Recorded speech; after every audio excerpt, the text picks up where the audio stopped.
there I am. Off to a great start. Welcome to Postgame Live.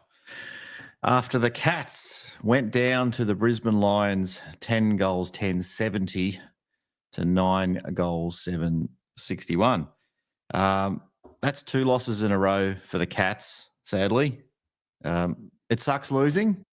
It really does. There was definitely some good signs this week after the St Kilda loss, but equally some concerns that I'm sure we'll all have. But before I say too much more about the Geelong Football Club, and before we get some people on to talk about it, I do want to pay respects to Brisbane. They're a damn good football club.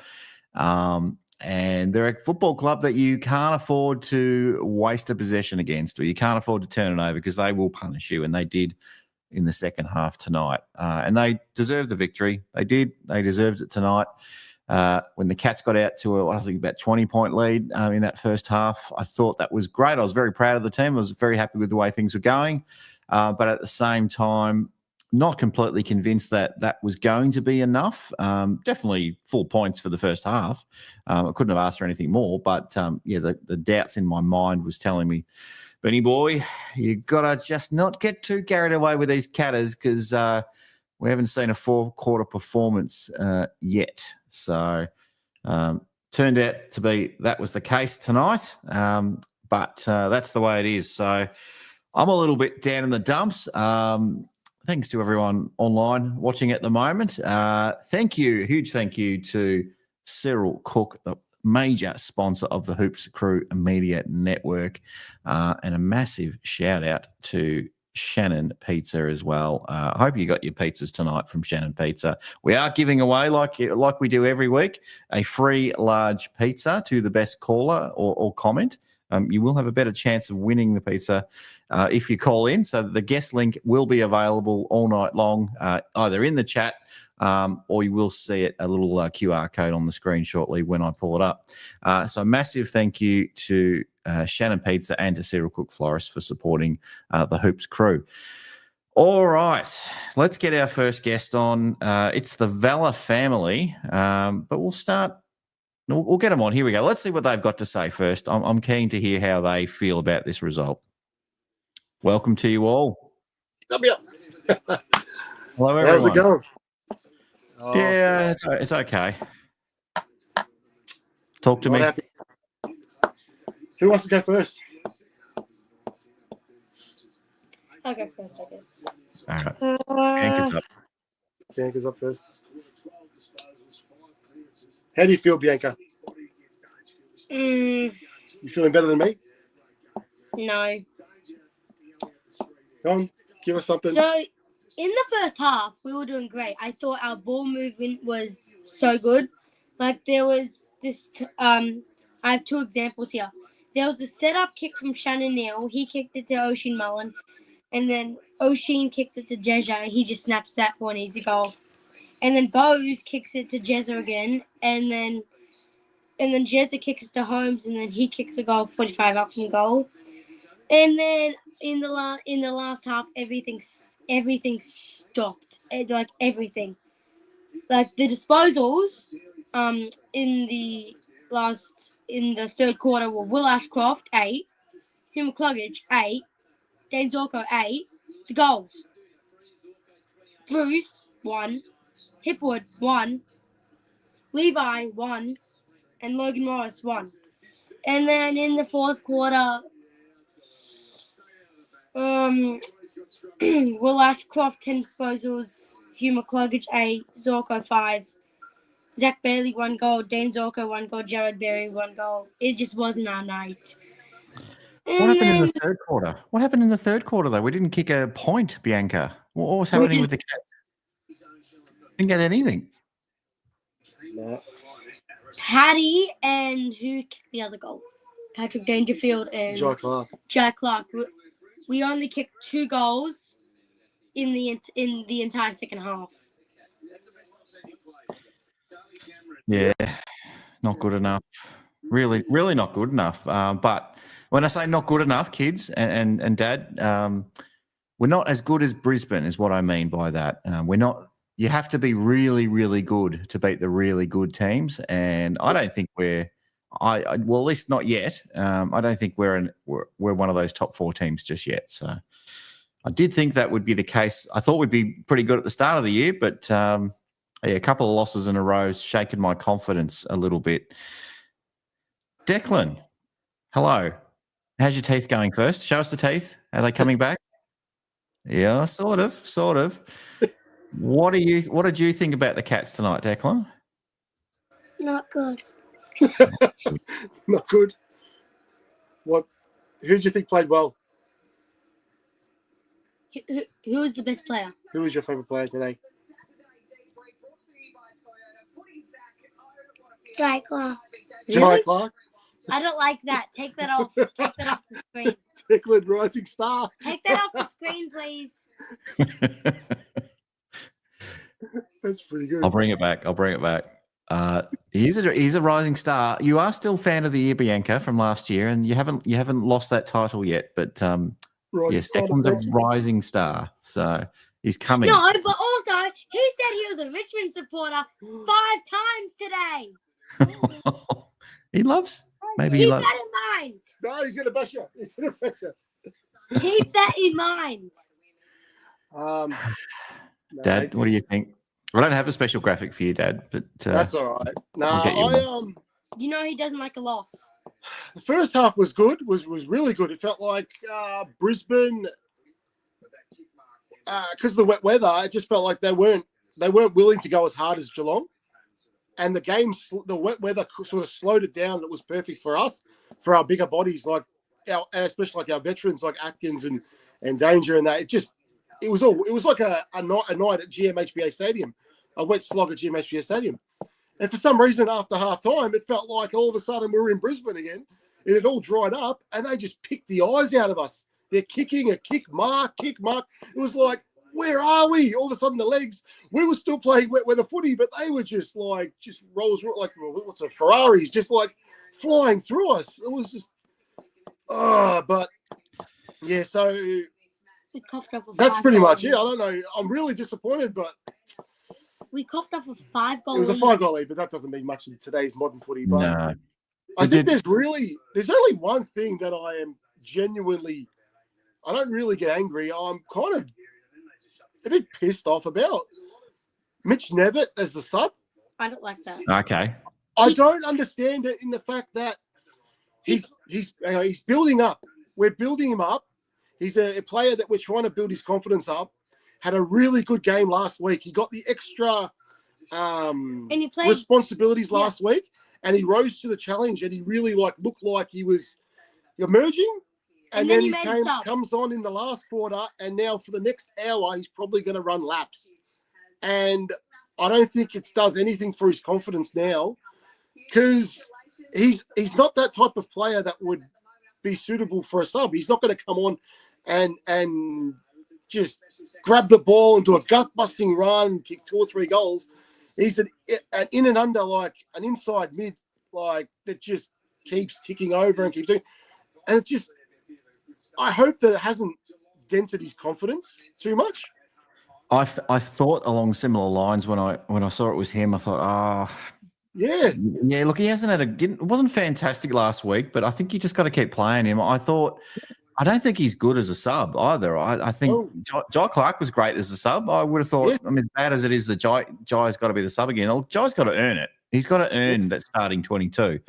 He's far from earned it yet, but I would have gone with Jai. I was okay with Mark O'Connor coming back in and not starting as the sub. I thought that made sense when Stewart was a laid out. And by the way, that's 2 weeks out of 3 that Geelong's had a laid out. So is that pattern going to continue all through the year? It's laid out watch as far as I'm concerned. But look, Mitch Nevitt, he's not the right type of player to come on. He looked ineffectual when he came on.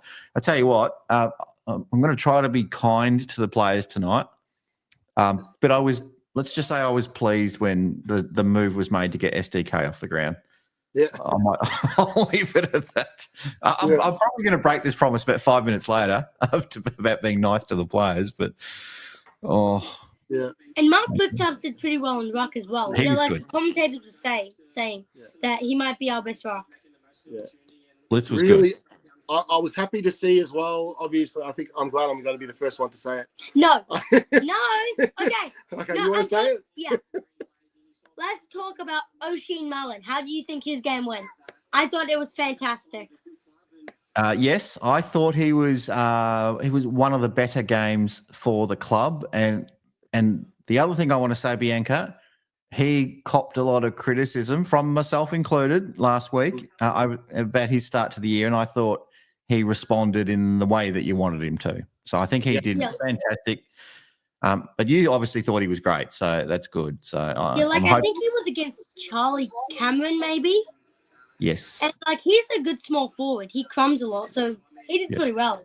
In the wet weather, he just looked so clean, made some really great decisions, good one-on-ones, and just I couldn't really fault any of our defenders. I thought all the defenders were really good. Like Connor O'Sullivan, yeah, just looks like he's a lock now. Looks really good. I mean, it's almost, we're going to have a conversation about that at some stage about when College Asney's ready to come back. I don't know. I'm starting to think College Asney's got to earn his way back in now. I can't see why we'd want to drop O'Sullivan. There'll be an injury along the way. Like, look, for example, if College Asney was available tonight, would we have played him if Stewart wasn't around? Probably. But yeah, I think we've got to start having that conversation pretty soon about does O'Sullivan stay in the team, and he's got to have a bad game for him to get dropped, which hasn't happened yet. So I love that he covers the ground so well for a tall, and keeps his feet every time. It's so good. It's crazy, especially for someone that he's tall, but he hasn't got that much meat on his bones. He's pretty solid, but you'd expect him to go to ground as more than he does. He doesn't. It's so good that he keeps his feet the way he does. That guy, man, the improvement 12 months makes is insane. Now, Jackie's got an idea to move Colo to the forward line. Now, Jackie, you do remember every time College Asney kicks a goal, Geelong loses. I love it when he kicks a goal, but he is the curse. Every time he kicks one, do we move Connor O'Sullivan forward? Oh, I'd say no. Because we need something. Because that I disagree too. Well, you don't want to see O'Sullivan play forward? Dang! They love the bounce. They love bounce. Oh dear. All right, let's get some votes from you before I let you go. Yep. You want to go first? You go first, Bianca. You got your votes. Declan goes first. I'll give us your votes. 3, 2, 1. Nice and loud. Oisin gets a 3. Oisin's getting the 3 from you. Wow. Okay.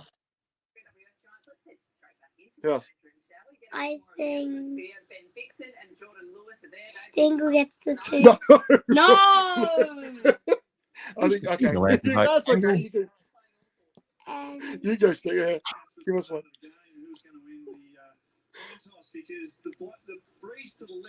Bailey gets 1. Bailey Smith gets 1. All right. Fair enough. I like that. I don't think they'll get any votes from anyone else. But Probably not. Oh, we'll see. We'll see something else. What about you, Bianca? My 3 goes to Max Holmes. He got 29 disposals, was pretty solid. Yep. My 2 goes to Oisin Mullen, and 1 goes to Connor O'Sullivan. Connor, a lot of young players there. Any disagreements with that, Dad? Any other names you'd throw in there? No. I would go. Who would I give it? Maybe Oisin 1. Connor O'Sullivan 2, and probably Zach Guthrie 3. Oh, yep.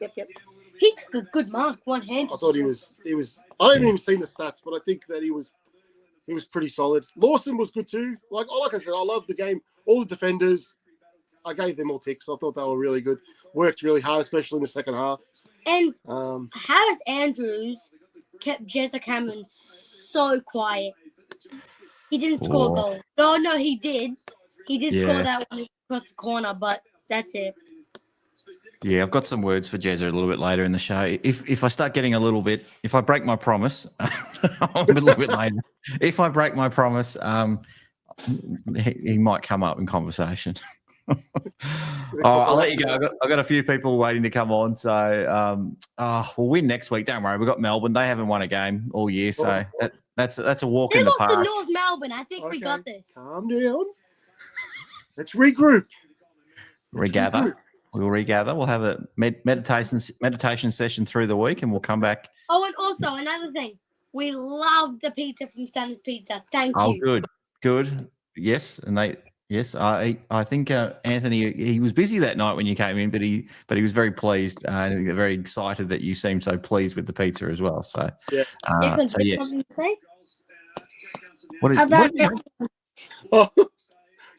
want to say? You want to go quickly. And Bianca scored 4 goals and I scored 3. Oh wow! You're dominating. They're dominating the netball competition. All right. What do we say? What do we say? Cats! Go Cats. See you on the next one. Take care. All right. Now, do we have a debutant in the green room? I reckon we do. I reckon it's Grover or Jake. Here he is. Make sure your microphone's on before I bring you up.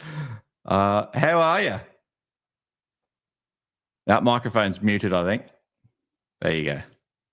It's always a debutant. There's my experience. There you go. On the Postgame live. No, that's all right. It's almost like a rite of passage. You've always got to before you sort of do anything, you've got to have your mic off. So don't worry. The old regulars have been on a dozen times, still do it. That was a game. Long time watcher, first time caller. Just came off a bit of a whinge in the lounge room. But it's just frustrating. I feel like it's kind of like that 2017 to like 2021 stage where all their midfielders get mid-20 possessions and no one really kind of puts their hand up to take the big moment and take it by the scruff of the neck. Agree. There were a few moments there. I'm going to scatter throughout the game. There was definitely. Oh shit! I've got rid of it. There you go. Yeah, I was trying to figure. I couldn't see it. No, I had you on the big screen, mate. There's a couple of moments there we just didn't quite take them, and as I said in the intro, you can't do that to Brisbane. They're just too good. They're just too good, and a bit like we were a few years ago, and other dominant Richmond a few years back as well. They just cut you to ribbons if you make mistakes, and yeah. I thought coming into the game with the way the weather was poised, I thought, might give us a chance. And I saw the forecast coming into the second half, and I thought, just don't dry up. And I know the Gabba dries up really quickly. And then as soon as they got the ability to just take those uncontested marks, it felt like it was so hard for us to get out of the back 50, and they just found blokes. And if we just switch off that, we're not classy enough yet. We're just in that young transition where we really need to switch off the uncontested marks. And as soon as we let it go, it's kind of they're off to the races. And you saw it against Freo in the third and that first quarter against the Saints. They just came out of sleep. I was watching it at the ground. I've seen the Saints live 4 times and we've never beat them at Marvel. So I'm not going next time. Yeah, I didn't go this time, but I reckon I've been the last 3 times before that, or at least twice anyway. Yeah. And I'm like, no, I'm done. I'm done with Cats v Saints games at Marvel. And what's the bet the AFL will fixture another one next year? Surely. Hopefully we'll get them at the home ground later in the year. But I guess a couple of points. I thought Mullen was elite, especially considering kind of the running. I'm a little bit disappointed he was picked because I feel like we put such an emphasis on making people earn it through the VFL. And I get it that like we're trying to keep him interested in the game, but at some point you kind of just got to send him back. But I was pretty happy with that. And then kind of echoing the sentiments from earlier, like the defense, considering like the situation they were put in, I thought the defense was pretty elite. I think Lawson's been great, but he's had a few little moments that have cost us. Like last week, that sleep and then the kicking into the center, just kind of break your heart stuff. But I think we're just in that transition now. I need to learn to understand that we're not where we were in 2022 anymore. No, we're not. Yeah, look, Lawson, we're a big fan. We're big fans of Lawson at the Hoops Crew. Yeah. We are. And I was big on him even before he played a game last year, and I wanted to get him in, and I made sure everybody knew about that. But don't think he played well today. It's probably, I mean, there was some good moments. Don't get me wrong. there was a lot of good moments, but I'm just not used to seeing the really bad sort of kicks from him or the bad decisions. That's something that we just hadn't seen in Lawson since he debuted in the middle of last year. And was just tonight we saw a few examples of him really just butchering a couple of kicks. And as I said, you do that to a team like Brisbane, you get punished. You do it to anyone else, and you probably get away with it most times. But it really stood out to me tonight, and it hurts me to even say a bad word about him because I love him so much. But I said to my fiance, I think it was halfway through the second quarter, I said, "Oh, look at the Hawks score! Look at our score! Tonight's going well," and then it all turned very quickly. How good was it in that first half? When I was like, I just kept saying to my wife too, "This is great. Look at GWS. They're like 30 points up. This is an absolute smashing. This is what we live for. This is fantastic." But no. The Giants decided enough was enough, a bit like the Cats. And, now Hawthorn's won 4 games in a row. Yeah, not. But I'm hoping it's a bit 2016 Geelong. I'm hoping it's a bit Sydney last year. Like, let's let them be the center of attention for the first 10 weeks and see if they can keep it up. But I'll let you move on, but I'll definitely jump in the PGL a bit more often. I've always been a watcher. I just haven't kind of quite been able to match up. I'm often like depression watching, like have the pub or something like that post game after the. I'm going to blow you up on the big screen again because I did have I had a little graphic ready to go. I don't know if you saw it before, but I had a little graphic for it. I don't know if you can see that now. I'm not sure. For those that don't know, Jake or Grover's pretty handy on the instruments there. So, but it wasn't quite when we were chatting through the week. You weren't quite keen enough to belt out the Cat song on the guitar. But maybe when we Cats have a big win one day, I might be able to convince you. We win the flag, I'll come on and give a little performance. Exactly. Sounds good. Mate, I love it. I love a debutant on Postgame Live. Hopefully it's not the last time we'll see you. We'll definitely want to get you on most weeks if we can. It's good. Always good to have you. I'll be back. Thanks, Beautiful. Beautiful. Cheers, mate. Take care. All right. Now, I don't know. Look at the fella leaning back on the couch like he's ready to fall asleep. I've got Ripper and Fipper here. Big, huge Cats fans. You might notice them if you go to Cats games. You'll probably catch up with them in aisle 40. Go and get on their videos. I'll let them come on in a second. They'll tell you all about it. But yes, they do their little weekly blogs. I don't think they went to the game today unless they're already back at a hotel room in Brisbane somewhere. But here they are. It's Ripper and Fipper. From Brisbane. Yo! How are we? Shit. I'm shit. I feel shit. How about that? Let's blow you up on the big screen and let you have your say. Hang on, here we go. Okay. Where do we start? Where do we start? First of all, we'll give a couple of our positives out there. Zach Guthrie, absolute. I like the graphic. I big up the graphic. We'll start off. Zach Guthrie, superstar on that back line. He killed it out there. Absolutely killed it. Alongside Connor O'Sullivan. Ocean Mullen rocked up today. It's bit of a rarity, but we'll take those games from him. He brings that out every single week. Then, yep, he'll be unstoppable. I love him. Any negatives, mate? Negatives for me. Yeah, negatives to you, mate. The Hail Marys into forward. They didn't work all game. They just didn't work, and our tall forwards weren't great today. It was wet, so I mean, take that as you will. But our tall forwards weren't amazing. Hail Marys into the forward line weren't great. Skills by foot weren't good. A lot of turnovers. Harris Andrews loves it though. He freaking loves it.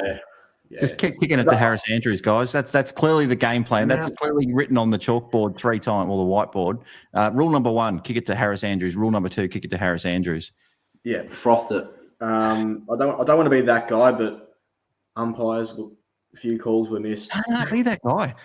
Yeah, I don't want to be that guy, but there was a few calls where I'm like, oh yeah. Was it 11 free kicks to 1 in that third quarter? And You can't really say because the dominance, like the graphic on the TV right now, the third quarter dominance, it was 24. No, it was about 10 inside 50s and about 24 clearances. They killed us in that third quarter. So it seems to be a massive swap around compared from this year to last year with our third quarter performances for the Cats. It's just killing us, man. But like you said before, That's all. I couldn't get the straight face. convinced Neil has no thumbs. I love him, Like but I maybe. was just about to say, inside 50 entries just absolutely killed us in that second half. There was just no one clearing space for anyone. Our two tall forward options, there was just nothing there. And that's what costed us in the end, I reckon. And obviously, turnovers killed us as well. But the defense, they tried their hardest, man. Like I said, the three big players, Zach Guthrie, Jack Henry did a bit. Oh, Well, Jack. Zach Guthrie, Jack Henry, Connor O'Sullivan, Ocean Mullen, they did their bits. But look, there's still another 14 other players in the field that got to do their job out there. So, bit of a stitch up. Look, you could probably find some good things to say about everyone on the field at various points. I thought, and I'm not going to put him down too much, but Jezza didn't play that well, but he had a couple of absolute gorgeous moments. That kick across the body to set up Max Holmes, who fumbled it before he actually steadied and kicked the goal. But yeah, just I don't know. It's. I know there's a lot of frustration with Cats fans clearly because you kind of want Jezza to kick 10 goals every game and be a Coleman medalist. Yeah, it's probably not going to happen every week, but it is frustrating sometimes watching it when you know what someone's capable of and they just can't bring it every week. But that's the way it gets. And he's getting older too, isn't he? How old is he? 32 now or 33? Yeah, 30, almost 33 now. Yeah. Did you like Tommy Atkins' game tonight? I'm just looking at him right now. Yeah, I'm just looking he's at up him. on the screen right now. I was going to mention him. Yeah, he was a tackling machine as usual. He's a superstar. I was content with Teddy Closey's efforts tonight. I was content with him. I think he did all right. I think he did well. Jai was there. He was all right. He was good. Don't know why we subbed off Sam DeConing. Disagree. But anyway, let me know. Tell me why. Did you think he went okay tonight? No, I just don't know why we did. Was it the injury or was it the... I don't know if it was tactical or not. Did he get a corky or a cramp? He copped one on the knee. We automatically assumed that it was a corky, but I don't think he'd get off from that. So I don't know what we've seen so far. That I think it was tactical. Yep. Aaron's saying Stengel had a stinker. I thought he had some good moments, but yeah, I'll tell you one thing I'll say about Stengel, and I want to get your thoughts. Have you ever seen Stengel go hard and be prepared to take a hit in a contest? I don't know if I ever have. I feel like he sort of just skirts around and avoids it a little bit. Is that his role, though? I think so, but sometimes you've got to go, doesn't everyone have to go when it's their turn? I know. Yeah. Maybe I'm being harsh on him, but there's a couple of times where I thought you just stayed back and they just picked the mark off, when we bombed it in and someone was like, come on, mate, just put a body on at least. Like even close, he can do it, as in Brad. I thought you meant Teddy. I was going to say, I like Teddy. I like what I see from him. Oh, yeah, Teddy's hard. Yeah. He just reminds me of Selwood so much. But yeah. Him and Tom Atkins are a good little duo when it comes to getting in there and just getting the ball. I don't mind that. Did you like O'Sullivan after winning the Rising Star through the week or after last week's performance? What did you think of his game tonight? No, I was impressed. He didn't play. Yeah, he didn't play bad. I was impressed. He was. Yeah, he was good. He was good. Just. He's only played 4 games. Yeah. First time going interstate, I believe. He's played in Vic every time, I think. What was his debut game again? Was that down here? Was it against North last year? And yeah, first time traveling. But no, it was good. North, Ethan's saying North. Ethan's an encyclopedia. He knows everything. Oh, that's right, because you gave him an easy one. We gave him an easy one against North. Yeah. I don't know if he was quite ready, but I think he's ready now, which I think that first game was good to expose him a little bit, get back in the VFL all year, build him up, and now I think he's ready all right. Yeah. Take out Mark O'Connor, bring in Tom Stewart. That's your defensive six for the entire year. But Mark O'Connor wasn't bad. He wasn't bad, but who do you take out? I still think Mark. I don't know. I think it's too early in the year to say play. You know, we're playing too many kids. I mean, when do you play too many kids? It's the start of the year. It's when you do it, don't you? You don't play them at round 22, round 23. You're starting to get your core players coming through at that point, or maybe resting one or two and playing a kid. But you're not. I think we've got really young. We've got a couple of old blokes, and we've got a lot of young guys all coming through at the same time. It's tough though. It's bloody tough. Yeah. You were at the VFL today, weren't you? I think I saw some images. You were. Yeah. What did you think of Polkinghorn's game today? Our first and top pick in the draft this year. What did you think of his game? Quiet. He was quiet. Yeah, I thought that too. Watching on the telly, but then he came good in the second half and started impacting a little bit more. He's got a good mark on him. Yeah, but for the most part, quiet. And does Shawnee Manor come back in anytime soon? He's got it. He's the number one man. He's the number one Manor fan. He has to get back in. You take out Stengel, you bring in Manor. 100%. You take out Stengel, you bring in Manor. I saw a comment before. Where's the comment? Hang on. Manor played very well on the VFL today. Is that the one? Stengel was hardly there. Need Manor back in there badly. You take out Stengel for one game, bring back Manor in. Mate, you take him in any day. Send a message. Send a message to Stengers. How would he take that? I don't know. Is he strong enough in the mind to cop? If Chris Scott and the coaches decide they're going to send a message here, 2 losses on the trot, when we're in positions to win these games. Now we're 1 and 2. Do we just go? We'll go with the same team next week? What do you do? Speaking of small forwards, I have to raise a point that we have a VFL small forward called Ollie Wiltshire, that he was a travelling emergency for this week. Yeah. Could we maybe see him? Could we maybe see him? He kicked 3 goals last week. And he played in the Hawthorn. Obviously, he's not expecting to come in next week, but will we see him at some point? It's a hard spot to come into play, though. We have a lot of small forwards. I reckon we're going to see Rechko before we see. I reckon he'll be the next debutant before Polkinghorn. I reckon. Polkinghorn, yeah. Yeah, I reckon, and then I that's just me. I just think I just like what I'm seeing. I just think I can see him at that AFL level with AFL players around him, just being really impactful. But just with your question about Ollie Wiltshire. I don't know. I feel like it was a bit of a nod. You're on the right track, just giving him that emergency sort of role and bringing him to Queensland with the boys and getting a taste of what it's like to being around the ones. But do I see him debuting anytime soon? Don't know. I'm going to say probably not. Yeah. But I might look stupid. We can't predict what's going to happen. Like injuries could really just like fall down. Stengel could go out or Manor gets another injury and we don't have much there and one of them goes down, Wiltshire could be the next best option. You just don't know.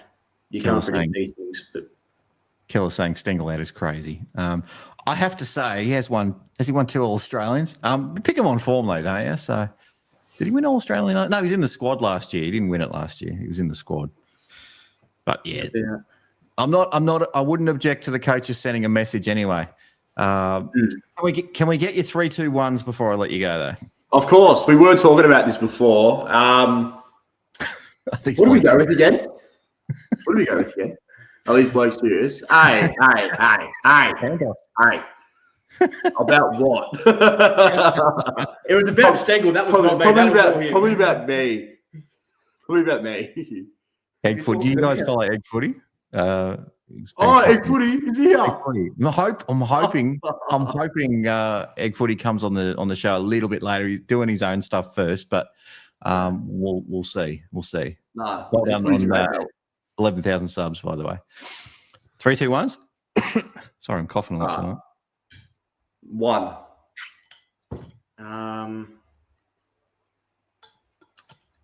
I'll probably say Zach Guthrie. Yep. Oh, I'd say Zach gets more than 1. I'm going to say Jack Henry played a pretty underrated game. I go Jack. Oh, no, Max. Max Home. All right. Yeah. We'll go Max Home 1. Yep. 2. You can go your own. You're like a hive mind here. You're one human just sharing a brain. Yeah, It's great. You can go your own, mate. Okay, so I'll go 1 Z Guthrie, 2. I've already forgotten. Never look at the stats. I've already forgotten. I've blurred the game out of my mind. I know. I'll go 2. I'm going to start again. I'll go 1 Jay Henry. I'll go 2 Zach Guthrie. I'll go 3. I'll go Max Holmes. 3. I reckon he was our best player tonight. I've got the exact same, just different order. I'm going Holmes, Henry, Guthrie. Because I think Guthrie was because Guthrie, if it wasn't for Guthrie, jeez. I don't know where we could have been a lot further behind if it wasn't for Guthrie. A couple of moments there, and that two goal-saving marks. Yeah. So no love for Patrick Dangerfield, again, trying to wheel the boys over the line. No love for Tommy Atkins, 14 tackles. So clearly, so no love there. And Mark Blitzarves just does everything for the football club. Anything you ask of him, no, I'm giving you shit clearly, but I was gonna say, like, he played okay, but I wouldn't think you'd be a standout. Scrap that. I'm giving Mitch Devitt 3 votes. I'm giving Mitch Devitt 3 votes, actually. Mitch Devitt. Mitch Devitt, 3 votes. Sympathy votes for Mitch Devitt. Sympathy votes. You said you watched the VFL, correct? Sorry, you watched. I was watching on the telly, and I was, mate, I was so angry. I was because I'm just used to a standard of footy, and then when every now and then I sort of sit down and watch 4 quarters of VFL, I kind of forget that it's not the same sort of thing, and my expectations are way too high. But was it just me, or was it just so many mistakes today? I don't know. We still won. The reason why I ask is where do you sit with Stanley? If you were happy with DeConing getting subbed out, where do you sit with Stanley? Look, it's an interesting one, and I'm sure it'll come up. Jake Botel, who does our sort of VFL coverage, he would probably. I shouldn't say what he would say, but I'll say what I'll say. I think Reece Stanley is pulled in case of emergency. I think they're going to just get as many games games in the midfield, I should say, not so much the ruck for Sam DeConning. I think I can see a situation where Sam DeConning eventually becomes a forward. But I think you want to just get him around the ball as much as possible at the moment, and then maybe he'll transition to sort of a ruck / forward, and then maybe become a permanent. I could be wrong about that, but that's kind of where I see it. I think we're all hoping, aren't we, that Toby Conway, finds another mattress to sleep on and doesn't put his back out when he coughs. I'm hoping the good people at Sleepmaker take care of him or wear it. We need a mattress sponsor on the show.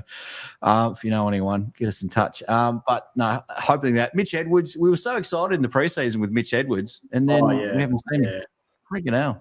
He's done another injury. I want to see Stanley play some more games, but yeah, I think Sam DeConning would probably need to get injured for that to happen, and the other 2 young fellas to just not be pretty confident in him.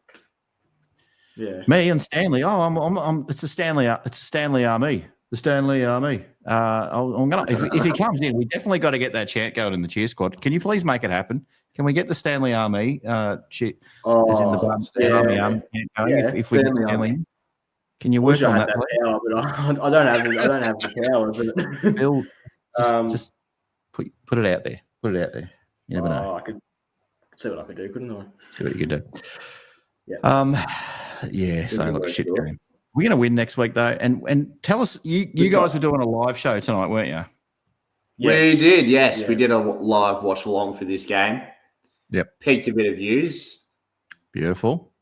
Couple Will of you angry do that? moments in there from me, or I watched the first part and then I sort of went away from it, but I'm going to go back and watch some highlights, especially in that second half. Because I'm a bit of a nut that loves, like, I'll always jump on the blue abroad stuff because it's just popcorn. It's pure champagne, sort of when the wheels fall off at Carlton. It's great. So I'll probably do the same with you guys. I'll jump on in that third quarter and I'll watch you pulling your hair out. yeah, Oh, Yeah. wasn't that? It's more this. it's more me. It's more me. It's more me. But you guys do the There's a couple vlog of as well. So most people who watch probably our stuff will probably know who you are. But yeah, you are doing the. I'll give you a chance to sort of give you a jump. You reckon? I reckon. Yeah, because we're all. I watch all the Geelong stuff, so I'm assuming there's a bunch of people in this thing that watch it as well. But your vlog, your little vlog you do after the most Victorian games that you watch. Yeah. Tell us about that.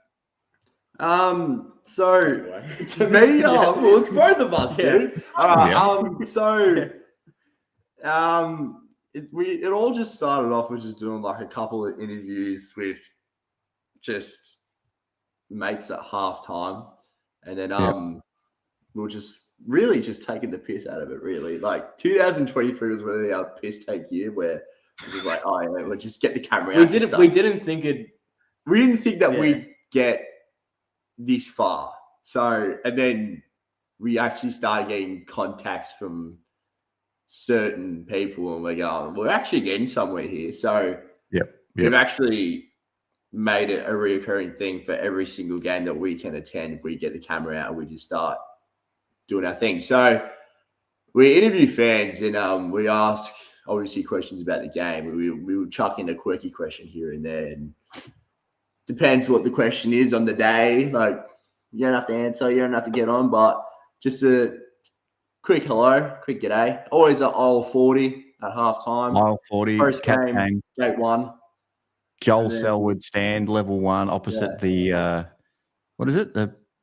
What's it? I don't know. We what's that place? It's a bar or something like that. Anyway, it's opposite the bar. It's directly behind the goal in the Selwood stand. Anyway, where we ran into you guys. Yeah, we ran into you guys. Yeah, well, I know where you are. I'll look out. I'm not actually going to the Melbourne game. The family is heading up to Noosa to be drowned in more rain up that way. So, we'll be. It's going to be pretty cold, I reckon, on Friday night down to G10. So yeah. Fun. Well, hopefully the chaps, chat cats from the Hoops crew will be there. So I'll tell them to look out for you in aisle 40 as well. But anyone else who's watching that is probably on that side of the ground, because we know how hard it is to walk all the way around at halftime. But if you're anywhere near aisle 40 or sort of in that vicinity, get over and say hi to the guys next week. Or gate one. Or gate 1, yeah, wherever you are. Okay, post-game. Post-game, gate 1, yeah, which is the main entrance to the whole thing, isn't it? Yes. Yeah. Just where all the setup is and all that sort of stuff. So just perch ourselves out the front and wait and mic around and say, "Do you want to talk? Do you want to talk?"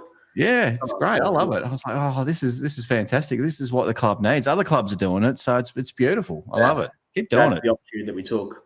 That's the opportunity we've taken. We've been speaking with the media team at Geelong, so exactly. We're cooking something up. So I don't know if that's allowed. No, not yet. Not yet. I don't think so. Not yet. We haven't gone that far, but we're cooking something up with the media team. So, and we've made a big advance this year. We're not just doing fans. We're going to try and do players before the game. Yeah. It's like, it's such a narrow time period to try and get them as well, and not all of them come out. So, and we understand, like, it's fine. Like, we understand that they're not always up for a chat, but we'll take who is interested. We don't take it personally. We understand. If they say hi, that's a bonus. But it's chatting with the fans is good too, because you do, as you know, there's so many different types of fans out there, and we get them on this show as well, all different types. Everyone's got a different opinion. You sit in the crowd and you hear you piss yourself laughing at something someone says, and then you shake your head at something else someone says, like, you're an idiot, mate. What are you talking about? It's all types. So I love seeing all that, all the different types of personalities on the show. So keep it going, boys. I think you're on the right track with all that. So I love watching it, and I know there's probably a bunch of people in this chat that love it as well. So keep going with it. Cheers. Easy. Thank you. Cheers. No worries. I'm going to let you go. I've got a few other people to get through, but thanks again. And well, hopefully, we'll get back on the winners list next week against Melbourne. We're better. Hope so. Hey, boys. Take care. All right, you look after yourself, mate. Will do. All right. That was Ripper and Fipper. Now, Kyri, I've made wait a little bit. I've got a few. I've got Ethan and I've got JB from the Brisbane Lions fan cast in the green room as well. I'll get to them very shortly, but Kyri, I'll bring him on and let me just get my graphics ready to go. How you going, mate? Well done, I should say, firstly, before I let you launch in. Well done to the South Australian cricket side on winning the Sheffield Shield this year. Yeah, it's very good for the SA Redbacks. Obviously, I don't want to steal Lucas's thunder because he's obviously going to talk about it later on. But congratulations to them. The first Sheffield Shield win in 29 years. But yeah, great for cricket here in South Australia. But let's move on to the game now. And mate, where do we begin? Point the finger. It's just like a repeat of the prelim in the third quarter. You know, it's like, have we not learned our lesson from last year? As soon as I saw Tom Atkins move off Lachie Neale and he put Mark O'Connor there, Lachie Neale was off the chain, and I thought to myself, yeah, this game's done. This game's absolutely done. There's no way we can win this fight.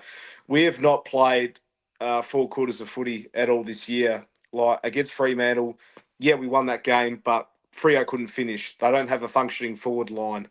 Well, they didn't have a functioning forward line when they came and played in Geelong. St Kilda again, and now tonight against Brisbane. You know, it's like, what are we doing? Why are we making adjustments when the going gets tough? The heat is on. Like that first half, we were unbelievable. Given the wet conditions, we were much cleaner with the ball. Delivering it inside 50 was spot on as well. Like it's just a tale of two halves, Ben. I just don't know what's going on. Like we can't play 4 quarters of footy this year. Seriously.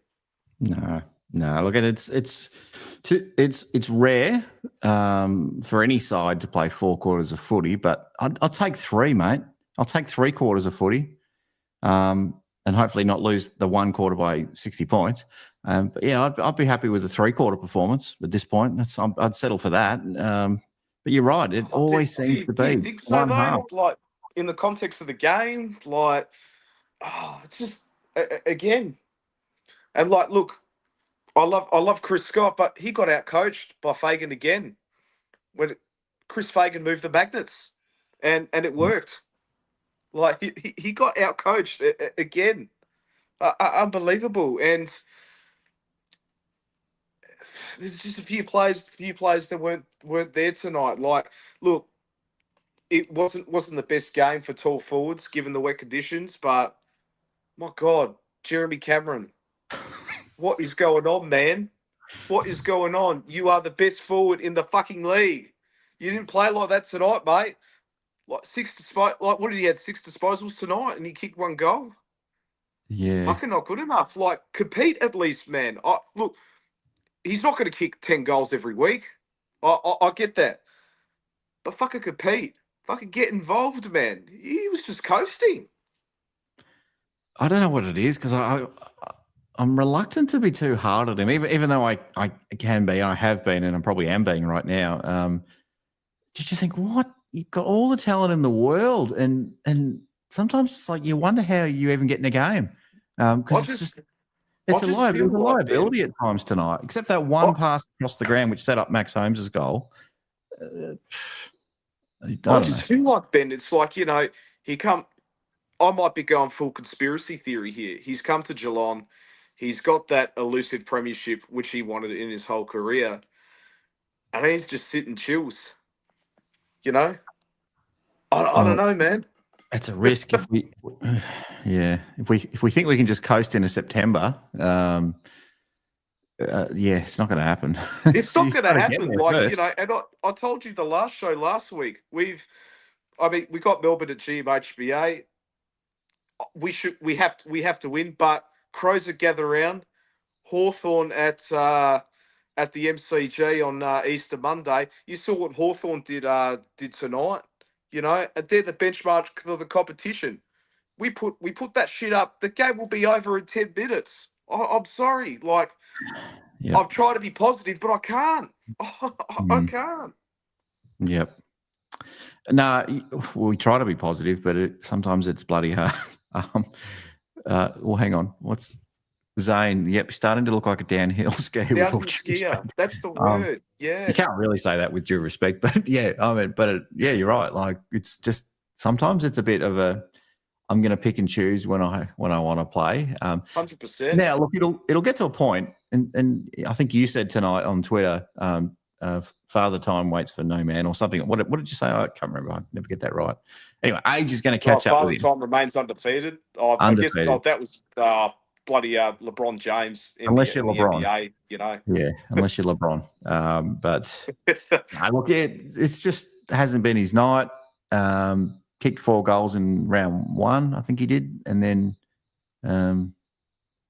so that's just, I don't know. I kind of expect it from Shannon Neal, and probably. Yeah, he was terrible as well. Again, hardly easily beaten by Harris Andrews. But are we hard on taking the lead? Are we being too hard because they're talls and we need to appreciate? I'd rather sort of redirect it at the coach. Is did we really need that many tools tonight? Knowing the conditions were that wet, don't think so. You know, do we really need all of them? I don't know. I wouldn't have. But even our small forwards weren't there either. Tyson Stengel was missing in action. Brian Myers, he had a couple of good moments, but they just fade in and out. Ben, the back line, absolutely solid. You know, Zach Guthrie, Connor O'Sullivan, Lawson Humphreys, solid. Oisin Mullen, I don't want to hear any Oisin Mullen slander anymore. I thought he was outstanding tonight. I thought that was probably his best game. Neil needs a grip glove, says Jezzelenko. Yeah. Big Travis Cloak. I think Gary Ablett Senior had one at one point, didn't he? He did. I was going to tell you, mate, there's a few grinning Brisbane fans in the green room waiting for their turn as well, which I'm glad they've come on. But we're pissed off if you're listening in the green room at the moment. We're not happy with the Cats. Of course they're happy, you know. I would be too if I was on some other one show. I'd be like, I'd try and just keep it chill. Most people that watch this post-game live are pretty good with the fans from the other side of the fence, but it's good. I do love it when they come on, but look, there's some problems, mate. We've got some issues at the club. Look, it's not panic stations. It's not tear the place down. It's not drop 10 players kind of stage yet. But I tell you what, I'm telling you now, Kyri, if we lose to Melbourne on our home deck, there's going to be rioting. There's going to be rioting up and down. I'll be screaming all the way from Adelaide, mate. You'll be hearing me, honestly. Fucking hell. If we lose to Melbourne, God forbid, mate, and they're in all sorts on and off the field. My God, because it's only going to get harder from here, Ben. Who do we send the bouquet of roses to from Melbourne? Is Clayton Oliver still we still want Clayton Oliver? Do we want to have a little whisper in Petrarca's ear again? Maybe Petrarca's thinking about it a little bit. Maxi Gawn, do you want to finish a career at a real club? If Max Gawn wants a 1 year stint, we need a ruckman. Finally get an All-Australian ruckman. Oh, mate. Jesus, a tough loss tonight. But let's get your 3-2-1s before I let you go. All right. 3 I'm going to give to Max Holmes.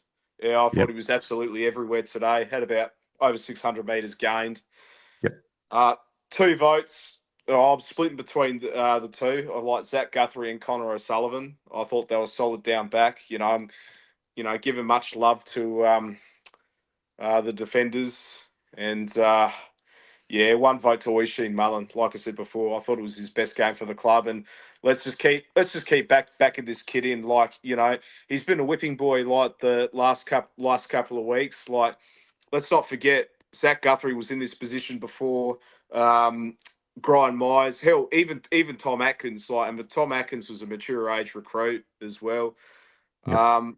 Let's just not forget, like, Oisin Mullen, and this is the other thing, like, I still think we figured out what his best position in the team is as well. Is he going to be a lockdown defender? Like, but I thought he was pretty good further up the ground as well.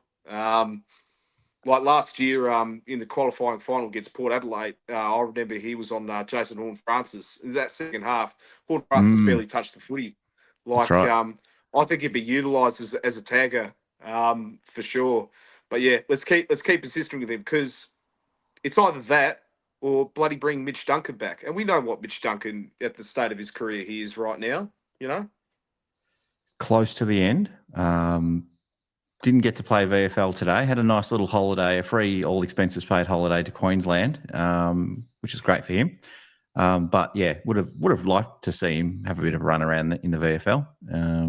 But yeah, especially if you Well, probably could be sooner rather than later, Ben. Like, there might be 4 or 5 changes. He could be playing next week. Yeah, but as soon as we play him, everyone will be coming for him again. So it's almost like, it's like, where's Mitch Duncan when you need him? Where's Mitch Duncan? And then he plays like, get rid of Mitch Duncan. And I'll tell you who we need back as well.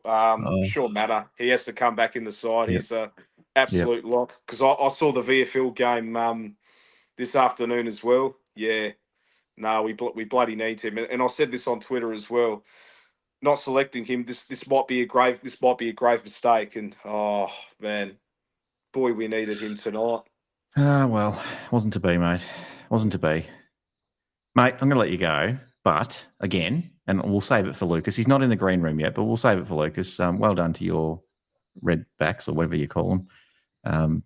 Sackers. We still call them the redbacks. So but yeah. As I said before, great for cricket in South Australia. After being the easy beats for a few years now, it's nice to be on top. It's nice to be on top. But yeah, Lucas can tell all about it as well. But yeah, great time to be a South Australian in for sport as well. Took you about 30 years in a 6-team comp, but well done. Go Victoria. Mate, we didn't get that. We were going to break the eggs out tonight, people. Kyri and I said he sent me a photo before the show started of the fridge with the eggs ready to go. If we were going to beat the Lions, we were going to smash eggs on our head, because you said something about egg on my face or whatever. And I said egg on my face, but dodged the bullet there, I guess. Football gods probably listened to me. Oh, well, I'm going to let you go, mate. Thanks again. Always a pleasure. And hopefully we'll see you for the Hawthorn game in a few weeks, if you can make it. Yeah. See you soon, Ben. Talk soon. Go Cats. Go Catters. All right. Let's get Ethan on. And I'm going to have to keep this to about 10 minutes, everyone, because we've got about 5 people in the green room here at the moment. So I'm going to cap you at about 10 minutes. But Ethan, we know and we love Ethan. Here he is, all the way from the States. One of the fan favourites, runner-up in fan of the Year award last year on the Hoops crew.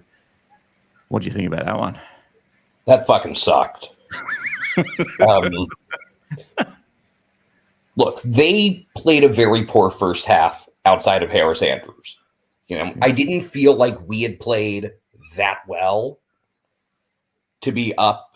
How much we were up? 32, I think it was 24 at half. Something like that, yeah. 26 at half. I knew the largest lead was 32, and I was a little worried off of that sequence that got Brisbane the goal going into the half. Like, their forward pressure started to pick up. But it wasn't just the forward pressure where they got us. Like, our back line actually did pretty well after that. It was we couldn't get the ball past the middle of the field. I mean, credit to Jack Payne for turning around the second half. Like, his third quarter was massive. And if I'm doing votes for Brisbane, he's in them. Like, McCluggage will get a lot of love. And Harris Andrews was the one Lion who showed up for all 4 quarters. He was awesome. We needed to stop kicking it to him, but also there's only so much you can do to stop him. When he's on his game, he's going to get his, and you just got to live with that. But the midfield got completely run over. I would have gotten Nevitt in there way sooner, and I wouldn't have done it for De Koning. I probably would have gone for one of Clark or maybe Closey. I didn't think Closey was as good tonight as much as I like how hard he plays. Yeah, the De Koning move was strange. And again, I just thought Nevitt could have been in there a lot sooner. I didn't like having him a sub to begin with because he had been, the first couple of weeks and preseason, I had really liked what I had seen out of him. So that was disappointing. When are we going to work out the best way to use subs? Is there a best way to do it? Or is it game dependent, hit the opponent? I don't know if a player like Mitch Nevitt is the right type of player to have as a sub. Some of it's opponents, some of it's conditions. It's tough because, maybe you find a guy who just excels in that role. And then it's like, do you want to keep him in it? Because then it's like, all right, I'd rather go to a team where I could actually play more regularly. Yeah, true. Like, look at Toby Bedford going up to GWS because Melbourne made him the sub how many times in a row? So there's we need a 6 Man of the Year award or something like that for the one that wears the sub the most, that embraces the role. I don't using basketball language. I don't know what the right move is with that, but the second half of the midfield was just getting run over. The forwards as a whole were pretty poor. I actually thought Ollie Henry was not that bad. He was setting stuff up when the ball was coming his way. But every time we go into scoring drought, there's a simple fix. Get the ball to Brad Close. We're going to score. And we don't do that enough. Yeah. Also, Jeremy Cameron, I think when you're a player of his caliber, he needs to find a way to insert himself into the game, even if the game's not coming to him. And we've put him in positions on the ground to do that. And he did some of that last week. He did not tonight. I thought he'd have a good night. It's his daughter's birthday. I thought he'd kick 2 goals for her turning 2, and he only kicked 1. Shannon Neal, the hands just need to get better. That's just what it is. See if you can put like sticky stuff on it, stuff that guys used to get away with in the NFL. Just have someone else like squirt the water into his mouth during breaks, because if he picks up the bottle, then it would get stuck to him, and then I think the jig would be up. What does LeBron put on his hands and then sort of throws it up in the air? Chalk. That's just chalk. Basically. Okay. Can we do that? Yeah, and then Tyson Stengel just non-existent. I don't know if you want to, take him out for a week to send a message, or if he'll benefit from playing off Sean Manna. I also don't get why we didn't just bring Manna up tonight. I don't get why he needed another game in the 2s. And knowing how much we love playing small in wet weather, I mean, we kind of overdid it in a game last year, that really bad game against the Bulldogs. Like, I'm surprised that we didn't give that more of a go. Yeah. Speaking of wet weather, I will say, Oisin Mullen's best game seemed to be in wet weather, which, coming from a very wet, rainy country, probably fits. That's what I thought at the start of the game. I thought he'd probably go okay, and I thought O'Connor would most likely come in if there was any doubt on Stewart. Yeah, I thought he and O'Connor were both fine. Yeah. I thought Atkins was fine. It's just, Bailey Smith was not up to the standard he was game 1. He's still, his ability to fight through tackles is great, but he was kind of just kicking the ball without a purpose out of some of those. Oh, the pressure was up there for both. Oh, yeah. Well, we both that's what he's here to be. He's here to win games like that against the Lockie Neals, The other things I noted, as poorly as we've used stuff, Bruce Revel did a great job for them. He was huge. Bruce. And you could feel kind of like the moment Saad El-Hali got in there for Essendon the other night. You could feel like, ooh, that changed things, just that first touch. Yeah. I was really surprised that Tyson was so quiet after last year when he was the only one who could play in the wet weather. Send a message. I don't know. Maybe that's too harsh. It's not all one person's fault, but And I just if didn't we're like gonna- the fact he didn't go hard enough sometimes. I thought, oh, if we're going to talk about individuals, I mean, Brian hasn't been bad. He's just been okay. We know there's another level that he can get to. And then I am, past Brian, Lawson Humphreys might be my favorite player. This was the first, objectively bad game I think he's had. yeah, it wasn't great. If you're watching Lawson, we definitely love you, but it was probably not one of his better ones for sure. I wouldn't mind with a short week. You put Mitch Duncan in that spot next week.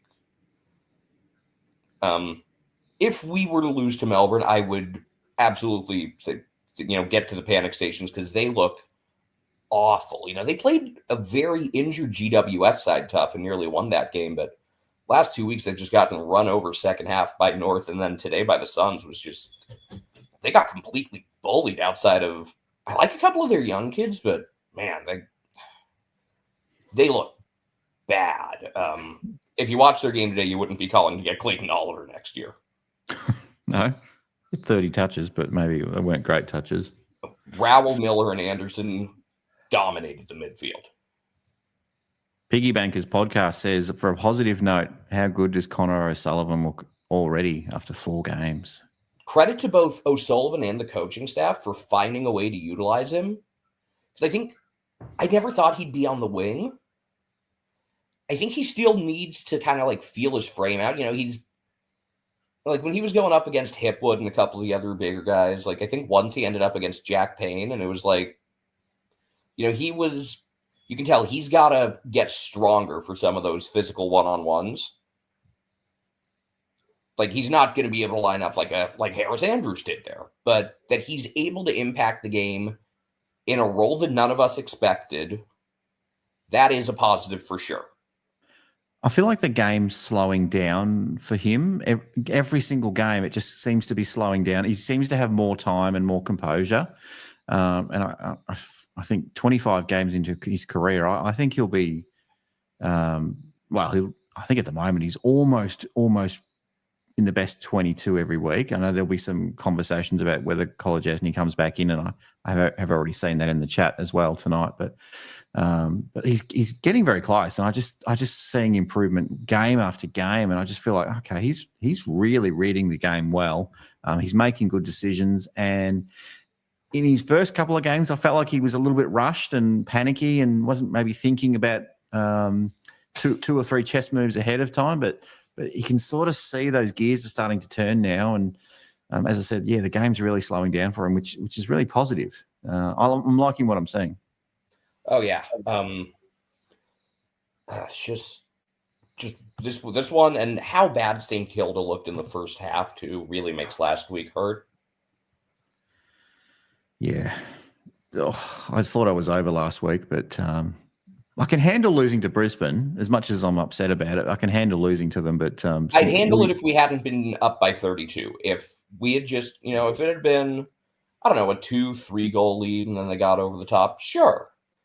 But you've got to be able to run out a game when you get up 32. And they did a lot of what St. Kilda did, where they just kind of picked us apart with short kicks and marks.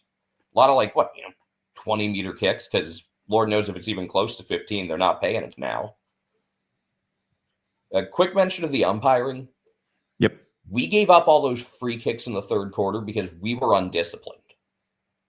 Fair. However, we're not getting calls that we should have. I mean, Ollie Henry can't get a call to save his life. No.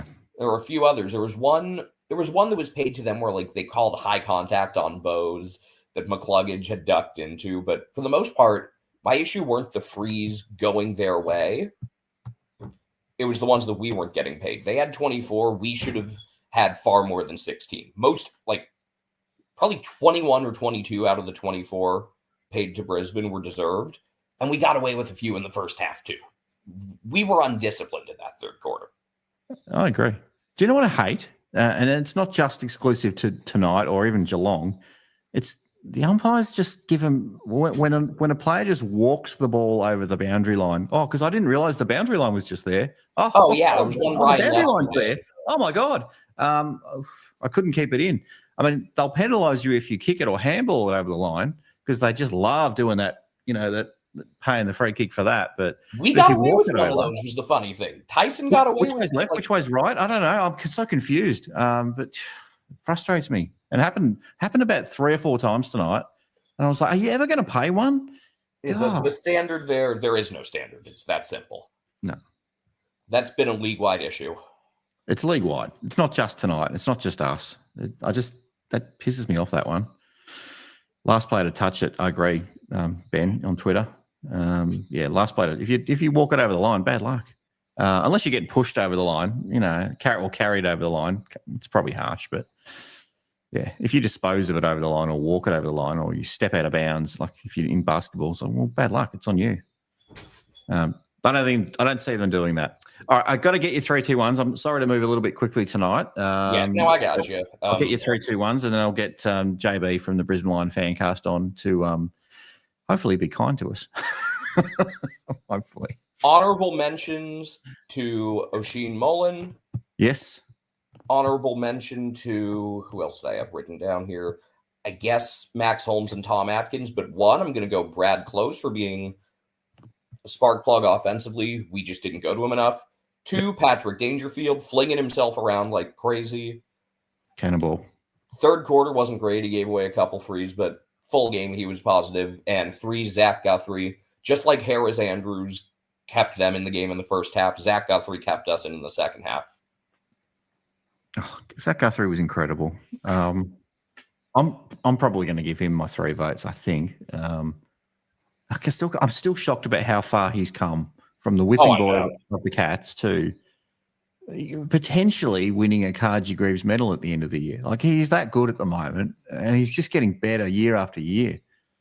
He's incredible. Anyway, do you think we're going to win next week? Before I let you go against Melbourne, surely.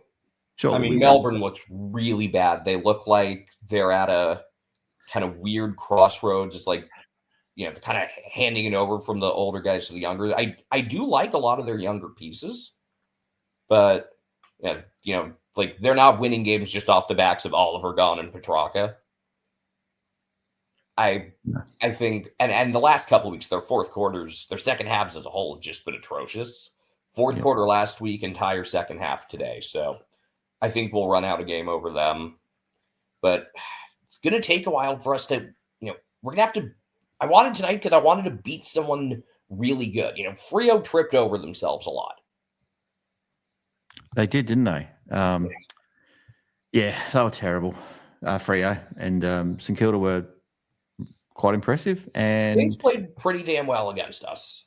And I'm bitter tonight that we lost to Brisbane, but I also can recognise that they're an amazing football club. Oh, they are an incredible football team, and don't be surprised if they go back to back. They're that good. It's like here's a second Ashcroft. What? That's ridiculous. Yeah, those two were pretty damn good. I'm just still bitter from losing the prelim. And again, just like, look, we made, for the most part, it wasn't like Neil picked us apart. It was McCluggage. Jack Payne was big. Harris Andrews is the one of their like key guys that we really need to find a way around. Yeah. And we do see them again, and we see them at home. I think that's a Friday night. Could be. Yep. Friday? Yep. Later in the year, June sometime, I think. Yeah. Around 15 or 16 or something like that, mid-year anyway. Yeah. And don't worry, we'll do them by about 90 in that one. Guaranteed. Mate, gotta let you go. Love it. Love you having you on. Hopefully after a win next Friday. You're in the run for the pizza. It might be a bit cold by the time it gets over there, but you're a chance for the pizza tonight, the large pizza. So we'll say we'll save it when you come to. Well, you can always save it for when you come to Australia. That's another. That's a possibility as well. Oh yeah, just a matter of which rounds. Again, waiting on the fixture for the latter part of the season. It's true. It's very true. All right, mate. You take care. Right. Go Cats. See ya. See you, buddy. Go Cats. All right. It's the time of that night where it's great. I think it's great anyway. This is one of my favourite parts of the show, and I love all the Geelong supporters that come on. But I do like chatting with some of the opposition fans as well. And we've got a couple sitting in the green room at the moment. I'm going to get JB from Brisbane Lions Fancast on, and Egg Footy. I can see Egg Footy is sitting there as well.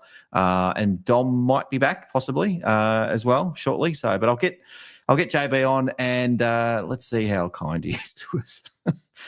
G'day, mate. You know me. I'm never come with barbs and arrows for you. No, you're pretty good normally, but you're pretty good. But what did you think of it tonight? You're clearly proud of your boys. Did you have any concerns at any point through that game? Is there anything to worry about coming out of it? Look, it's fair to say, I mean, for some reason we're 3-0, but we have not nearly played our best footy in any of those games. Tonight is probably the best we've played, actually. We were pretty puss against West Coast in the first half and managed to steal the win there. And then I thought you guys were all over us in the first half again tonight. And that third quarter especially, where we kept you scoreless and kept you to 2 goals in the fourth. If it wasn't for Harris Andrews and Jack Payne in our back line, I definitely worried for a while. I don't like it when Geelong players, and probably opposition play. A lot of opposition clubs do this to Harris Andrews. They just like, oh, there's Harris Andrews. Let's kick it to him all the time. Now, that's oversimplifying it. Clearly, clearly he's great at reading the play, and as much as you try to keep it out of his area, you've almost got to kick it 50 metres to his left or right to avoid him. If you could get anywhere within vicinity, he's ready to pick it off. And I just have so much respect for that guy. He's incredible. And you probably don't appreciate him as much until your club plays against him. So I don't know about as Brisbane people, do you rate him as one of your better players? Or I mean, absolutely. Yeah, he's one of the basically irreplaceables. Although I think we've got a pretty good record in the times that he does go down for whatever reason. I think a few years ago when he went down because Jeremy Cameron bloody murdered him. When he was still at GWS at that stage.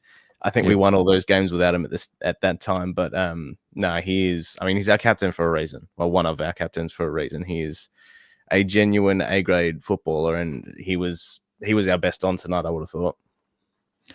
Yeah, you had a few good players on tonight. I'm a bit worried about Kai Lohman. That didn't look good. Do you know what happened there? No. So at the ground, obviously we don't get comms or anything like that. Just he was pretty quiet. He's coming back from an ankle, and saw he got subbed off for Bruce in the third. So, what happened on comms? Did they say anything? Is it the ankle again?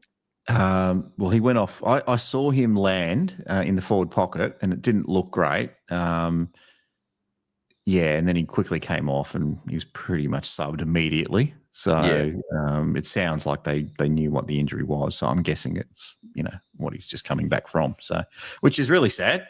You don't like to see that with anyone. And we all remember how amazing he was in the grand final.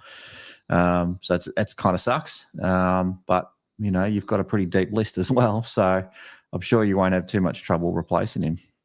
Yeah, well, that fella from down your way, Will McLaughlin, came in last week to fill Kai's role. Kicked a couple of goals. He was a mid-season pickup and obviously fairly handy left footer. So I would imagine he comes straight back in next week as well. He looked good last week and did a few nice things. Obviously, Kai Lohman's got that sort of X factor about him. But yeah, I think we'll be able to sort of fill that for the moment. Just no more ACLs. Well, yeah, and probably it's topical for the Geelong Footy Club. Link McCarthy. I know. I think that guts both of us, doesn't it? He's such a good bloke. It's hard. He's such a great bloke as well, Link. Yeah. Just deserved to have a chance this year. He missed out on the premiership last year, and he's one of the reasons why Brisbane became the side that they are over the last 5 years. And to see him go down, and he's gonna, unless a miracle happens, or is he heading overseas or something to get some miracle surgery? Or he's going in for some sort of radical surgery, like the Sam Doherty style, to try and get him back before the end of the year. But it's if Kai Lohman's fit and firing, if Cal Archie's still playing the way he's going to find it difficult. I think this is a little bit of a last ditch effort for him. I tell you what, I'd probably have an honesty session with him and say, mate, the chances of you actually getting picked after being out for better part of 2 years, probably low. But your whole life is being an AFL footballer with the mission to win a premiership, and maybe it's worth it. I don't know. Look, Only he he's can doing decide. everything he can do to try and get the most out of it. And I think this, like I said, I think this is the last ditch attempt. I hope he doesn't do any more damage. And I know he's still got a life after footy and all that. So it sucks, though. It sucks. But mate, look, I'm sure you heard in the commentary with a few of the other guests on that we're pissed off that we lost. Don't get me wrong, but we're full of praise for the way Brisbane played tonight. I know Cats fans listening to this may not like to hear that, but it's true. Like, you're an incredible football club. Look, if nothing else, Brisbane and Geelong have put on some absolute belters over the last 5 or 6 years or whatnot. So, and this is no different. And I thought it was going to be very, very similar to last year. What was it, round 5 or 6, when it was pissing down rain and you guys just walked over the top of us with your small forwards, and it looked very much like that was going to be on the cards in the first half. But managed to find a way. Well, it was similar tonight to the prelim in that we got up in the second quarter, and then you pulled it back and you hit the front, and we made a bit of a charge. A couple of things were different. Max Holmes didn't do a hamstring, and Mitch Duncan didn't handball off to Cam Rayner for the match winner. But 9 points. Or was it 10 points in the prelim? So a lot of similarities, clearly different conditions, and it's nice to have 30, 40,000 fans cheering you on as well. Definitely. 10 opposition fans in the crowd. I don't know. Was there many Geelong people there? I don't know. I know there was. Yeah, that certainly made a bit of noise in that the Stanley Street end. So that was good. Yeah, I mean it's always like I said, we always put on good shows. We seem to, especially up at the Gabba here. I mean, last year not so much, but obviously the prelim, and then we had that game where Link McCarthy sort of kicked the sealer in 2019, and we've had a couple of prelims where you've absolutely belted us, and then obviously the prelim last year as well. So it's just another chapter. And as you said before, we're going to play you down at GMHBA later in the year, and we've got a pretty poor record down there. So you do actually, yeah. Surprisingly, it's bad. I mean, some games have gone close, but it's not a great record against us. One of the worst, actually, of all the clubs. It's strange, really, but if you're ever going to do it, this might be the year to do it, I suppose. We'll do everything we can to stop you doing it, but hopefully all the Cats fans come out and just really let the Brisbane Lions players know all about it, because sometimes when the interstate sides come, we don't always fill out the stadium. It's 40,000 now. You're getting a 60,000 seat stadium, I heard. Yeah, that'll be good. 2032. Who knows? We might be garbage by then, and Queensland fans will drop off. So who knows? Well, it'll be a cricket ground as well. So it'll be nice to watch an Ashes Test match there in a few years' time. Yeah, definitely. 2032, I think they're saying. Yeah, it's a while away, but that'll be good. That'll be crazy. It's 34,000 capacity, isn't it, at the Gabba at the moment, or something like that? 36, 37 if it's absolutely chockers. Yeah. Yep. That'll be interesting. doubling. Due for an upgrade. Definitely due for an upgrade. Tassie's theirs is about 25,000, I think. They're haggling over the roof situation at the moment, but anyway, I keep joking that we're going to get a roof at Kidinia Park one day with the. It's never going to happen, but we'll probably knock down that stadium we built back in 2005. That stand along. I'm not sure if you're familiar with Geelong that well, but one of the main roads through Geelong, Moorabool Street. That was the first new stand to go up. We'll probably knock that one down, and we'll build one twice the size of it once we can kind of convince the governments and ratepayers to finally give us a little bit more money. Because we haven't had enough. Who's paying for the new grandstand, or whatever it's going to be called?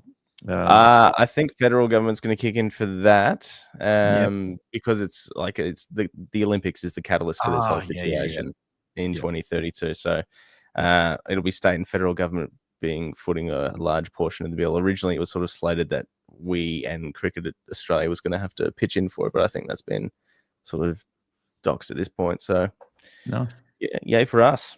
Yay for you guys. Now, who have you got next week before I let you go? And I will get your 3-2-1s, but I'll get you to tell me your 3-2-1s from a Brisbane point of view. 3, I mean, Harris Andrews was elite tonight. I thought 2 for Zorks. Zorko was instrumental across the whole game as well. And 1 is tough because I thought Will Ashcroft was pretty good. I thought Dunkley was really good as well, but I think Hugh McCluggage was pretty good across the whole night as well, so he'll probably get my 1. I thought Jack Payne played one of his best games as well on Shannon Neal today. Yeah.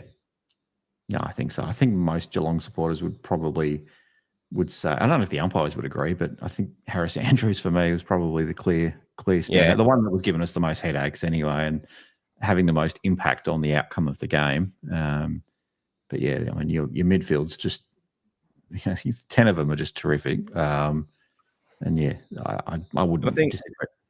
Ryan Lester always does a fantastic job on Jeremy Cameron. Just that matchup seems to work really well for us. I think the last few times we've played you, we've kept Jeremy Cameron pretty quiet, and tonight again was pretty good for him. We call it at home. We call him Mo. I don't know what your nickname for Lester is. Yeah, it's an unfortunate nickname. You're gonna, unless you change your name, that's the one. I don't know. So but I thought like Max Holmes worked really hard all night as well. Zach Guthrie was amazing as well. Yeah, I can't believe and probably similar to Ryan Lester, like whipping boy for such a long time, and it's just developed into such a solid and really like one of your first picks every week. Just a really good footballer. Have to keep an eye on him because he's. Sounds like you guys respect him a lot, but he's probably not he's a name that we know, we recognise for most footy fans, but probably don't consider him one of the elite, sort of one of the absolute gun Brisbane players. But you're quickly building a squad of about 18 or 19 absolute superstars. So he might be one of the next, maybe. Yeah, well, it's only taken him 15 years and a series of 1-year contracts and rookie contracts and stuff. But no, he's for Lions fans, he's one of the, I guess, like one of the perseverance stories and like a real cult figure. Well, hopefully, what I do hope though, before I let you go, I do hope that if you win the granny this year, I hope Oscar McInerney finally gets one because he was a bit of a hard luck story last year, wasn't he? Yeah, clearly I want Link McCarthy to somehow pull a miracle off and then pull a second miracle off and somehow be good enough to get picked in this really, really good Brisbane team, which I think is probably even the bigger miracle, to be honest. And he's a good player, but it's just so hard to get into a winning team. But yeah, I hope he gets up. But yeah, Oscar McInerney, yeah, I hope he gets one. I hope he gets a medal. If we can't win it, there's a bunch of clubs I'd like to see win it, and I actually don't want Brisbane to win 2 in a row. But you're probably one of the 3 clubs that are genuinely a chance of doing it. GWS, even though they lost tonight, I'd still say they'd be up there. And Hawthorn, probably those 3 for me. Maybe there'll be another one that'll. I think you guys will be right up in the mix again. Don't worry about you guys. I mean, I know you're 1 and 2 at this stage, but I wouldn't be throwing the baby out with the bathwater. You'll flog Melbourne next week. I mean, we've got the Tigers at the G next week, so I'm going to pencil that in for a win. But you never know. But I think you guys will be right up there again. Last year we lost to Carlton, and they were all up and about, loving it that they beat us. And I came on here Postgame Live and basically wrote the season off. And then we kicking. How many times do you reckon I wrote last season off, man? Round 3, round 4, round 5, whatever it was. Oh, mate. Hey, I've got to say, thank you for coming on. I think the people in the chat have been pretty kind. Someone did say, "Oh no, not an opposition supporter," but that's fair enough too.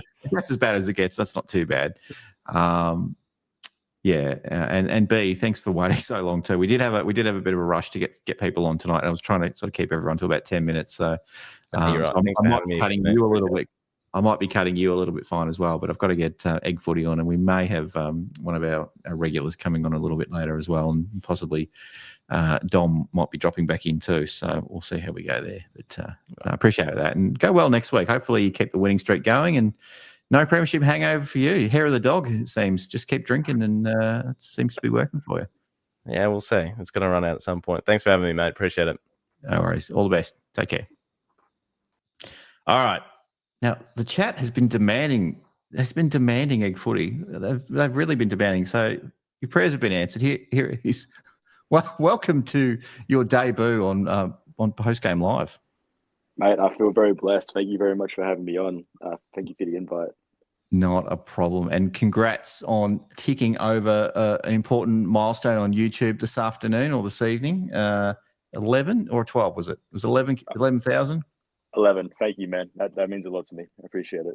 It's bloody hard work. I can speak for ourselves. We're still building our way to 2,000. I'm hoping exponential growth is a thing. But yeah, that's a massive effort. Yeah. It's a congrats to you, and I love the videos you put out. Makes my day. That, man. Thank you. Good stuff. Now I'm gonna blow up and put a little graphic on the screen for you. But I want to hear your thoughts on. Brisbane.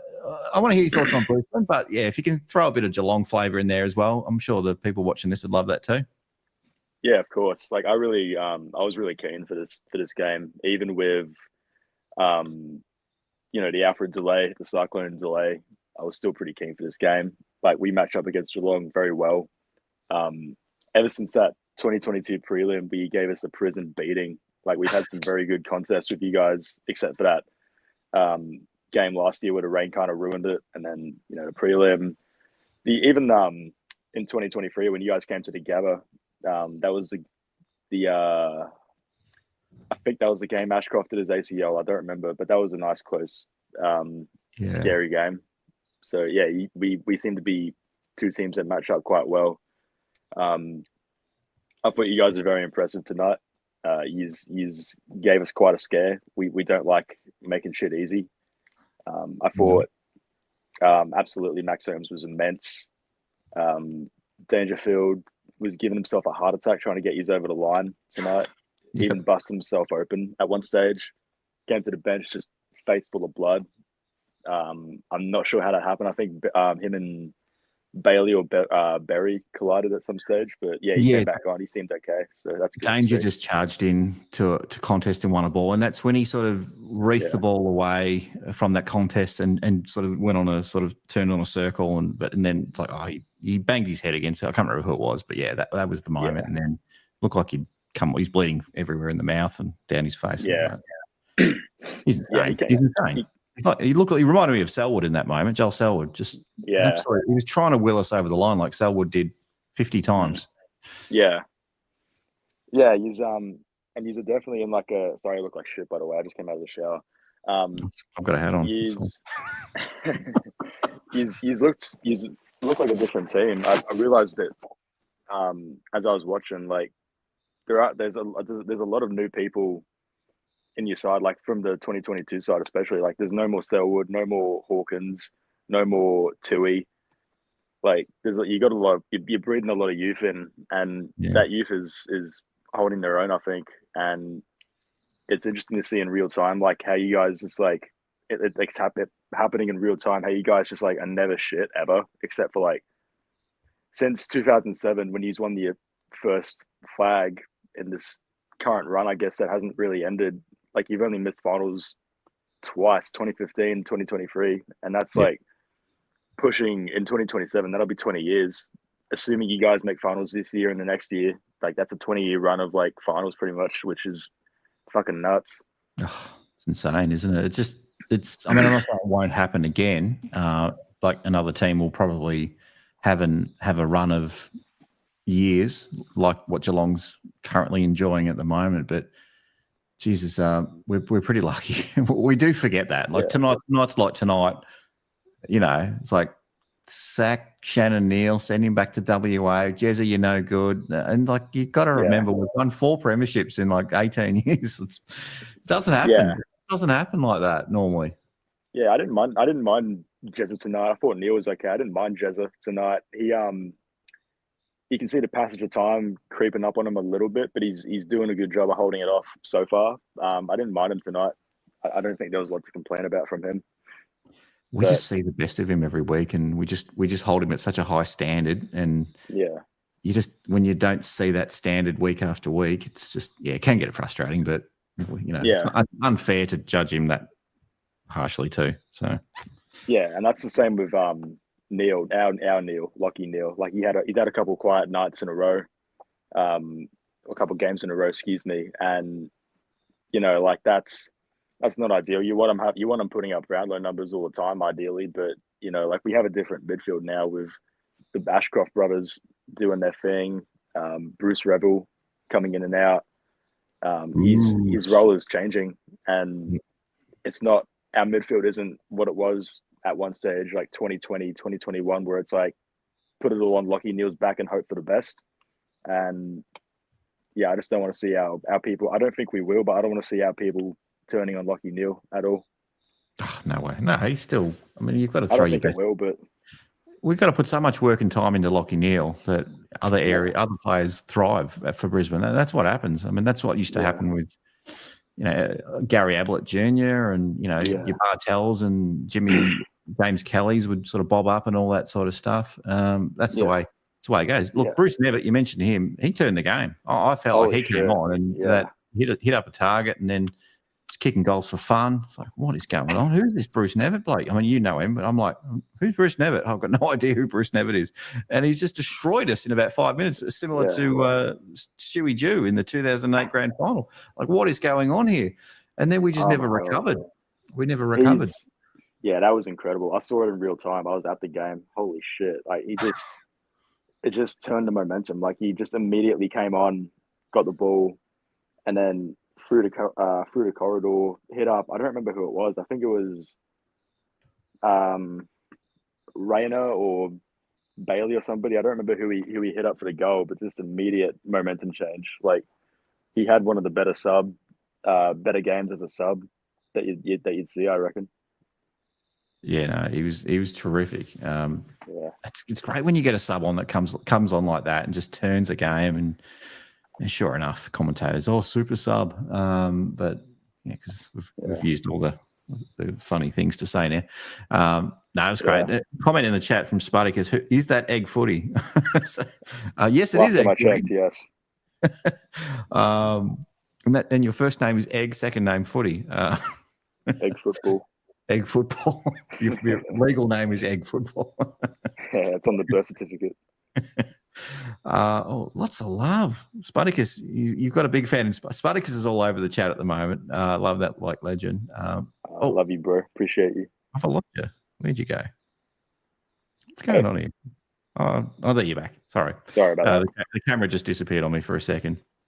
Oh, bad. Beautiful. Mate. Look, you played well tonight. You were terrific. We weren't quite at your level for 4 quarters at least. We gave you a bit of a scare, even though you stayed in touch. You probably could have been a little bit closer if you had a kicked straighter as well. Yeah, would just probably make flattering it a little bit, but yeah. Our forward line worries me though. I must admit, like we miss Joe. Like, there's no doubt about it. You can sort of see danger signs in against Sydney and against West Coast last week, but like tonight, I think it was really evident. Like, there was not a lot of cohesion going forward. I think it wasn't until maybe after halftime that it started clicking again. But just it worries me. Sam Day, I think, is doing okay. Like, he's playing his role, but he's not Joe. Like, he's just and it's unfair for us to expect that from him, but he's playing his role at the moment, and hopefully as he becomes more comfortable with the system, he starts hitting the scoreboard a bit more. Yeah, I think so too. Look, your club reminds me a little bit, only because of the 3-0 start this year after winning the premiership. Reminds me a little bit of Melbourne in 2022.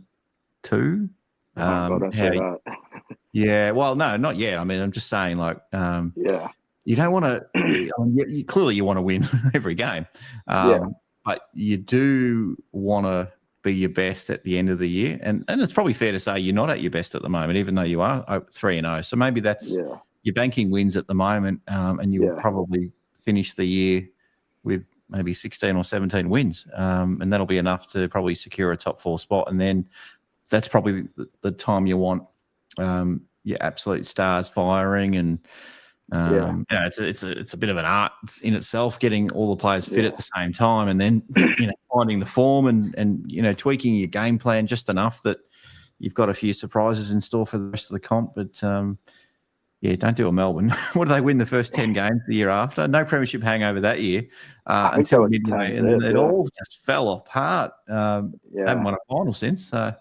Nah. Well, that's the thing. Like you worry about like time you run. Like we are very good at. We become very good at. It's like the NBA with load management. We weren't that good at it. Like 2021, 2022. Like we'd be in the top 4 all year, and then we just like die in the ass towards the end of the year. And like we sort of like corrected that a bit. 2023, like we started off kind of rough. Limp through the rest of the year, and then like we start to come good at the end of the year and make the grand final. 2024 obviously is kind of the best example of that as well. But you can't do that every year. Obviously, start 0-3 and have that run. A lot of shit needs to go right. So I think we doing what we're doing now, doing enough to win and make the 4 points and move on. Probably not sustainable. Eventually, like we'll run into a brick wall. Probably like a Hawthorn in round 11, or maybe like a Bulldogs at Gabba round, perhaps. We will lose games at some stage, but as long as we can like set ourselves up for like a cruisier end to the year, I think, than what we had last year.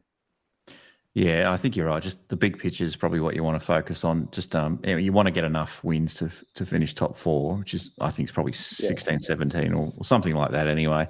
And not treat the competition with disrespect necessarily, because that'll just it'll fall apart in finals if you start sort of taking I'm going to rest this bloke and you get load management's a tricky one, isn't it? It's like you got to do it in a way where you're not disrespecting the opposition, but if you keep winning games, it's just set up perfectly for you to do that. It's amazing how the more games you win, the easier it is to sort of go, oh, well, I'm going to rest a player this week, and we can afford to sort of not afford to. You don't want to drop the game, but everything's just clicking for you. So one thing I will say, like Geelong's very good at it as well. Like the amount of times I've like seen Geelong sort of like just in the top 8 or just outside the top 8 and think, oh yeah, Geelong's gonna have a shit year this year, and then like a couple of weeks later you're like, what the fuck, they're back in the top 4, what happened? Like that happened in your premiership year 2022. Like you had I think you lost to Hawthorn at the MCG, I think, and then I remember thinking, oh, Cats are shit this year, and then lo and behold, we lost to St Kilda at Marvel. I think it was round 8 or round 9 that year, and I was just ready to end it all. And I remember and then we went that. on a 16-game winning streak, and Selwood gets his premiership, holds the premiership cup aloft as a premiership captain, and that was the fairy tale ending. And couldn't have asked for a better day. I mean, maybe not for neutrals, but for Geelong supporters, it was an absolute fairy tale. It was a bloody fairy tale. It was so good, but we're living on past glories. You can still live on past glories for another year, but they're hard to win 2 in a row. But I think you've got a good chance. Definitely got a good chance. 3-0 is a great start. Couldn't ask much more. Well, just don't get complacent, man. Like that's the big thing for us. Like, well, I don't think like Collingwood and Geelong, the last 2 premiers to miss finals, I don't think complacent was really what happened. Like you guys just had like a Joel Selwood shaped hole that you couldn't really fill that year, and little bit of player rotation, I guess. Some of your players were getting a bit older. Collingwood just had injuries, and if we're being honest, a little bit of bad luck. And then towards the year, they started to look pretty good. I don't know what our story will be this year if we get a lot of injuries, if we lose form, if our forward line becomes too big of an issue, or if we just keep going. I'm not sure. We'll see. But I don't want to join that trend of missing finals after you win a flag. But we'll see what happens.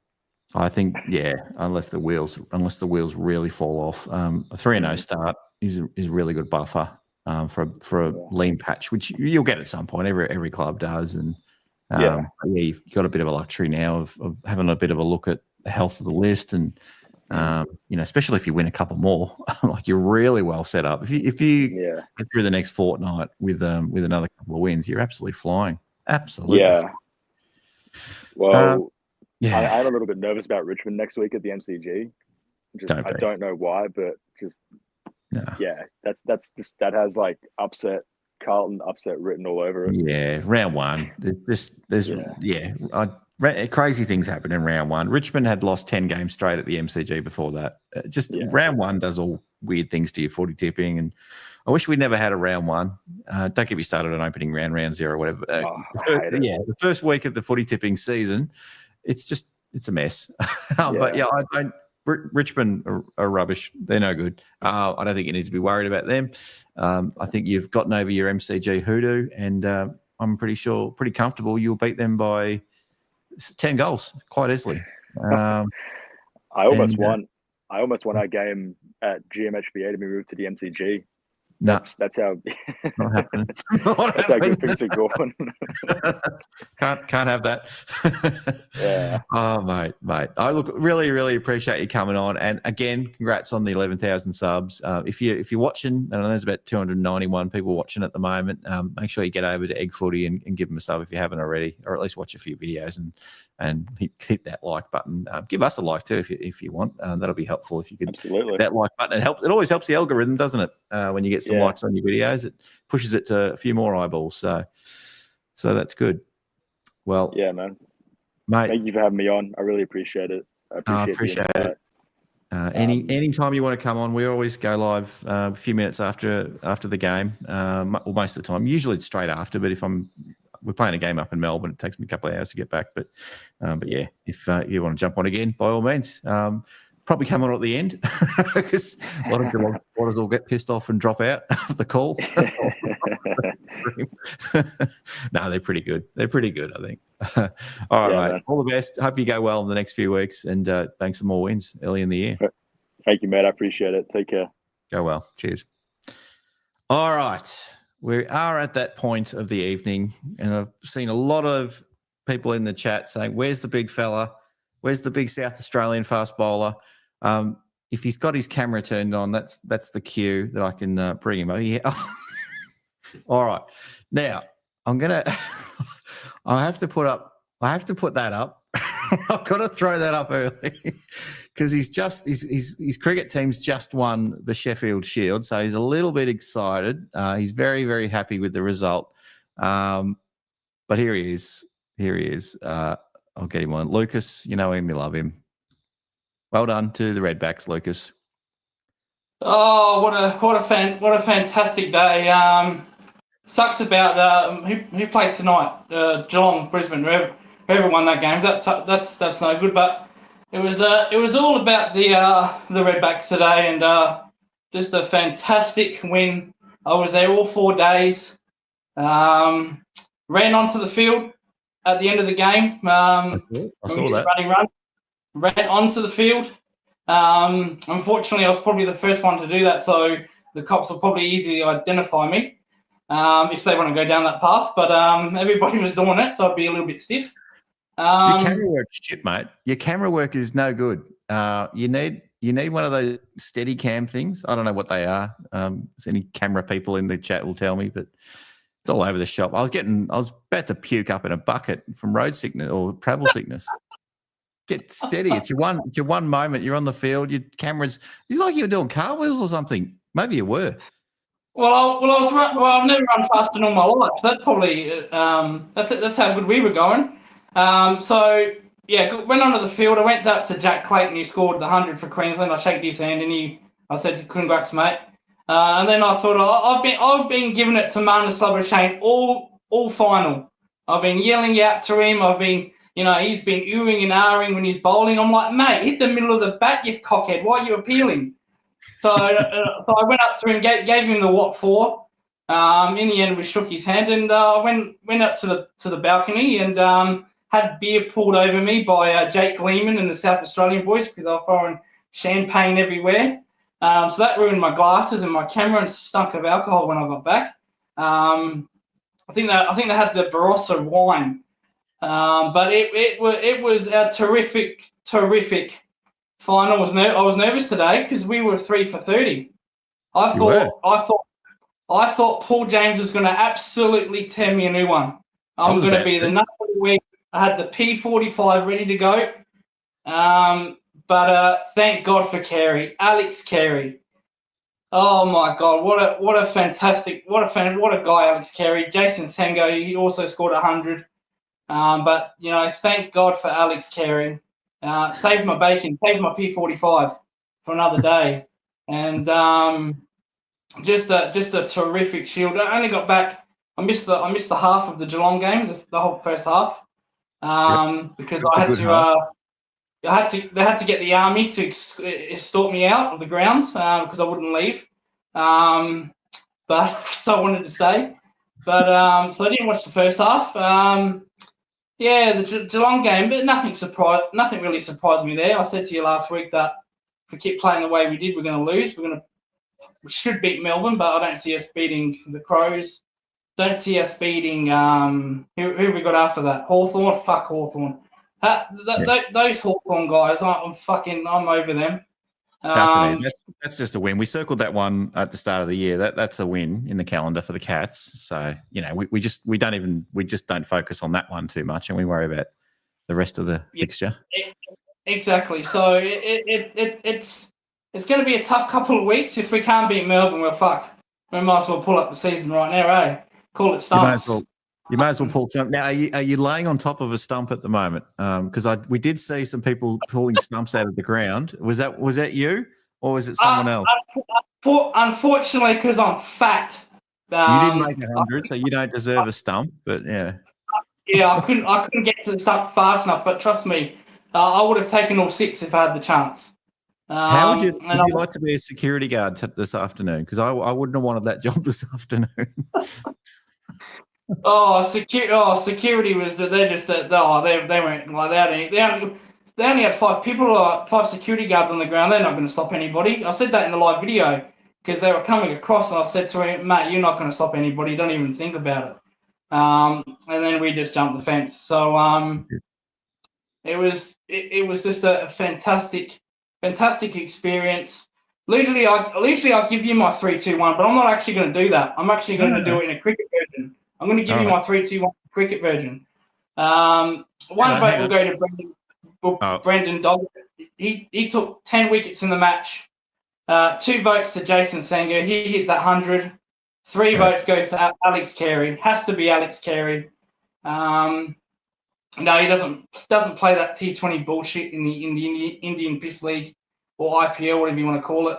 Plays Shield cricket as he does, and he's won a title for South Australia. Absolutely beautiful.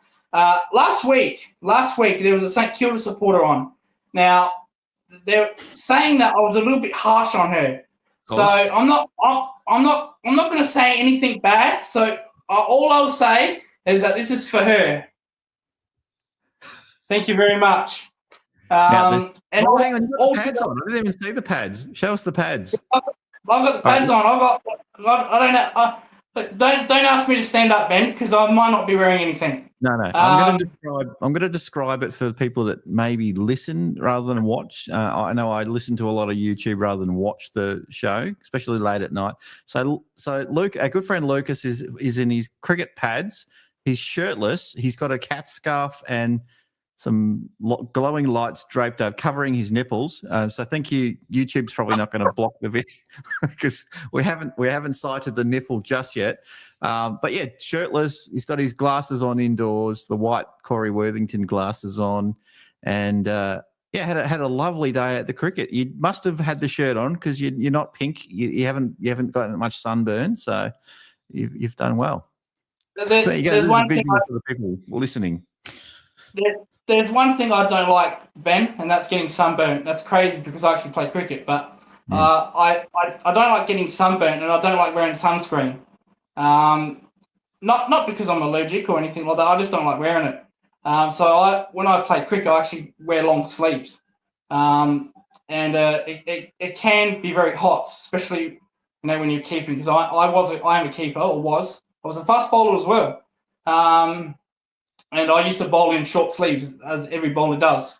But when I went to keeping, it was long sleeves in the air because I didn't want to wear sunscreen. Sometimes it became a very long day in the heat when you're out there just keeping for 90 overs. or because you don't want to wear sunscreen. But that's the way I am. But no, it was just the perfect day today. Sucks to be a Geelong supporter right now. I don't really care, to be honest, if we lost that game. Today was all about me. It's my day, my Shield day. You've been waiting for this day. Ben, we've been waiting fucking 29 years for this day. 29 fucking years. I was 3 years old. In a 6-team competition, yeah. So it's been a long time. Starved of success in a 6-team competition. So I'll tell you what, Ben. I'll tell you what. You know what they say? Yeah. Until next year. Right. Well, you'll be playing next year, won't you? Because you're in training at the moment, trying to you're rolling the shoulder over a little bit. I've seen the training videos where you're crawling on the grass, recovering from a couple of sprints, and it's a hell of a time to cut weight, Ben. It's a hell of a time. You don't want to be in that position, because that was just absolute nightmare what I've been going through. But fun is over now. We get back to the pre-season tomorrow. Back to the real stuff. And hopefully Friday, is it Friday night we're playing? I don't even know who we're playing on that outer zone. Yes. Melbourne. Yes. So hopefully Friday I can be happy. And just one thing before I do head off. Jeremy Cameron, I think he needs a spell in the twos. He's done. But I don't really want to see him all year anymore. Go back to the twos, fuck off, find your form, and until you do, then we don't want to see you. As far as I'm concerned, he's up for trade. I'll trade him. I'll find something to trade him. So just because I was at the Shield doesn't mean I saw his performance. Well, I didn't see his performance because he didn't do anything. But he ain't going to get away with that. You're not going to get away with that, Jezza. And all St Kilda fans that come on here, Brisbane fans that come in here, I don't like yous. I don't like yous. But anyway, thank you for that. And, and for our boys for the Shield win, that's the way it's going to be, little darling. You can find the horses, yeah. See you later, guys. Yeah, mate. Yeah. Oh, that was Lucas, everyone. Minus the shirt and dressed as a Christmas tree, Geelong themed Christmas tree. His South Australian cricket side did win the Sheffield Shield today. That was a very cricket focused chat with Lucas there. Lots of fun. I'm sure all the South Australians out there would have enjoyed that. For those that like a bit of cricket, if you don't like cricket, I'm sure you like your state doing well at various different things. And as I said, well done on winning for the first time in 30 odd years in a 6-team competition. Yeah, well done to that. Very good. Hopefully you'll win another one in 30 years' time as well. So yeah, that's Postgame Live for another episode. Brendan is saying the Jezza contract needs to get torn up. I think he's joking. Tear it up. No. And hang on. Chesalenko, bloke needs his own reality show. We'll get Lucas on. We're going to get him on maths. That's the plan. We need to get Lucas to put a video package together, preparing himself or selling himself a little bit to go on the next season of maths. Or Farmer Wants a Wife, or Ready, Steady, Cook, or whatever the latest bloody show is. Survivor. What's the one where they go off and Celebrity Get Me Out of Here? What about Nuffy Get Me Out of Here? South Australian Nuffy Get Me Out of Here. That's probably one. Lucas Maths 2026 is a lock, says Kyri. And you know what we haven't done yet, Kyri, sorry. What we haven't done yet is we haven't got the full band going yet. We haven't got the musical instruments out. We said we might have to save that for a Geelong win. We'll definitely do that. So there's a few musicians on the chat tonight. There's definitely a few musicians on the chat. Look, Cats had a loss. We know it sucks, but I think all of us can probably concede that Brisbane's a pretty good side, and they're hard to beat. And there's going to be a lot of teams like Geelong that are going to come up against them this year and are going to be made to look pretty silly. There might be some teams like us that have a bit of a sniff just like we did against Sydney last year as well. We looked fantastic in that first quarter at the SCG against Sydney. Looked unbeatable, and then Sydney rolled us in the end, and that's what good teams do. They'll, Brisbane will drop some games throughout the year, but they're probably going to win the vast majority of them throughout the year. So that's just the way it is. That's the way it's going to be, little darling. Why is it the Horses song for South? I don't know why they were singing that, but anyway. So anyway, all right. Thank you again, everyone in the chat. As always, I love the chat. Now, who am I going to give the pizza to? I think I'm feeling like I have to give it to a debutant. So, Jake Grover, you are the winner of the Shannon Pizza Large Pizza Award for round 3. So I will be in touch with you. I have been chatting with you on the socials, so I'll make sure I send you a voucher. And I'm pretty sure you live local, so or in Geelong at least anyway. But if not, next time you're down this way, or if you're miles away, like our good friend Ethan is in the US, I'm sure you might find someone you can give it to, or save it for when you're down this way, whenever that may be. I'm sure you are in the region anyway, though. So thank you to Shannon Pizza. Thank you again to Cyril Cook Florist, the major sponsor of the Hoops Crew Media Network. Thank you to our wonderful Patreon members. It's getting probably to the point where I probably shouldn't name them all on the show, but there's just probably a few too many now. So we have had a bit of a jump in people signing up. I've got to tell you, Jake from the Chaps Chat Cats has been putting out his VFL videos in the last few weeks on YouTube. Now, that is going to move to the Patreon from now on. We just wanted to give people a bit of a taste of that. But it is, I listened to and watched an episode of that today. And Jake's absolutely killing it. So if you haven't seen one of those episodes, maybe go back, because it's all about the next crop, the next generation of Cats AFL listed players coming through, and some players that are kind of, I guess, on the fringe. They may be in the ones in the AFL side right now, but probably going to be in and out throughout the whole year. And there's some ones that are really going to be pushing their case that maybe are out at the moment, like your Mitch Duncans, like Sean Manners, Reece Stanley's, those types. I'm always keen to see how they're going, and who's the next one coming through, especially when you have a bad loss or two and you're calling for some new blood. You want to know how it's going at the VFL. So check that one out. We'll drop some clips of those shows, but they will be on Patreon. So if you want to go, I don't want to pay $5 a month for Patreon. Well, you don't have to. Just sign up for a month and have a look at it. Or sorry, for a week. You get a free. I nearly gave away a month's worth. No, it's a free week's trial for that on our Patreon account as well. But we're just happy if you just want to watch the YouTube stuff, that's great as well. But please make sure you like the video, because seriously, it does help push the video out. That's the way YouTube works. So they push it out to other people in the Geelong area, or other people that watch Geelong videos and all that sort of stuff. So it's telling YouTube that this is maybe something you want to see. So if you hate the video, well, click the down arrow. I don't care. I do, but it hurts my feelings. Lastly, before I end the show tonight, just want to say massive thank you to my team, Paul and Jake and John and Sambo. Been a bit of a tough week for me on a health front. Just spent a couple of days in hospital. Paul stepped up and did the tipping video, and my tips are shit at the moment. But Paul stepped up and did that, so that was great. But just had some pretty sort of serious health issues that I needed to sort of get sorted, and probably got bigger over the last week than maybe even what I'd sort of thought of. So from a footy podcasting sense, I want to thank them, and clearly I thank my family and so forth. But it's been a bit of a rough week. I might not look too bad, but I'm in a bit of a bad way at the moment. But pushing through, and it would have been a lot better if the footy club had had a win for me. That would have been great, but it wasn't meant to be. But that's okay. So again, thanks to everyone in the chat. Thank you, Shadu. Love it. Thank you. Much appreciate it.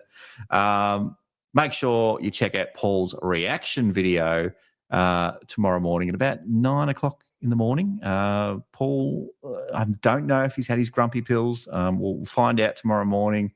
I imagine he'll be reasonably balanced in his assessment of this game.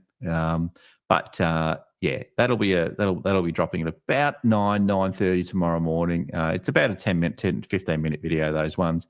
And then he'll be back on the screens of the Hoops Crew Media Network on Sunday night, tomorrow night as well, at probably 7:45. I'm thinking it's around about that time. We'll drop the we'll put up the link for the video tomorrow at some stage, and where he'll sort of unpack the game in a bit more detail and look at some of the other results from across the round, and give his thoughts on that, and we'll and that'll sort of see us into Monday, where we'll be back with the footy tipping, and we'll see how I went. I tipped Brisbane. Sorry, Cats fans, I did tip Brisbane, and I did tip Hawthorn for the first time this year. Actually, it would be so much better if I tipped Hawthorn every week, but I did. I got a couple right tonight, so maybe I'm not doing too bad now.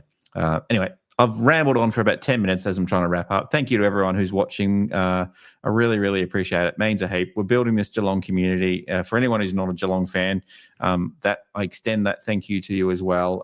I know I like to get on to other channels, live shows, and just hear what other clubs are all about and what they're doing, and especially when a team has a loss, I just love getting onto their channel and just seeing everyone just crack the shits and tear the club apart. So if that's why you're here, that's fine.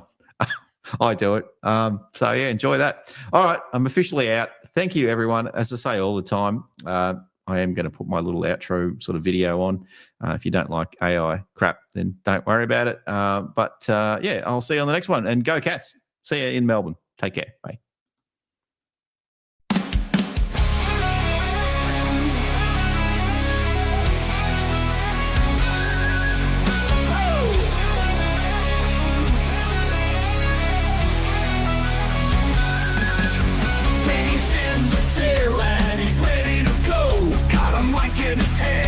It's time for the show. Dropping pussy down facts, mitts, forwards and backs. Representing G-Town while talking the smack. Crashing facts like Patty, where the hell you at? Hoops crew are exploding, don't ever look back. Then we got Paul, yeah, he knows his stuff. He's a man, he's a myth, taking on the nuffs. The man don't miss, he loves to react. His words cut deep, he's a counterattack. Balls on fire, brings the mic to life. Don't fuck with B-Dog if you value your life. Oh, they fuck shit up, yeah, they run G-Town. The Hoops crew's here and they'll never back down. Jake, Tommy, Sambo, always rocking the game. Betty and Paul, man, remember the names.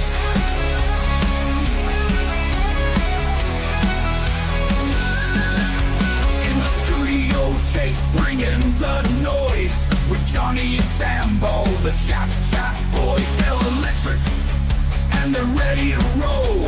The boys are on fire and they're taking control. With Caps and previews, yeah, they cover it all. Part of the Hoops crew with Betty and Paul. They fuck shit up, yeah, they run G-Town. The Hoops crew, baby, they'll never back down. Jake, Johnny, Sambo, always rocking the game. Betty and Paul, chasing glory and fame.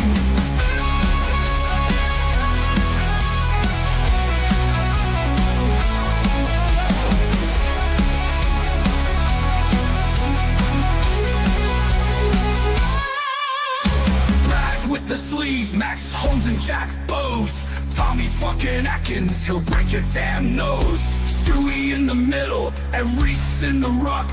They see Big Jezza and they know they're fucked. They're the G-Town boys, go hard or go home. They're fucking insane, taking over the throne. Oh, they fuck shit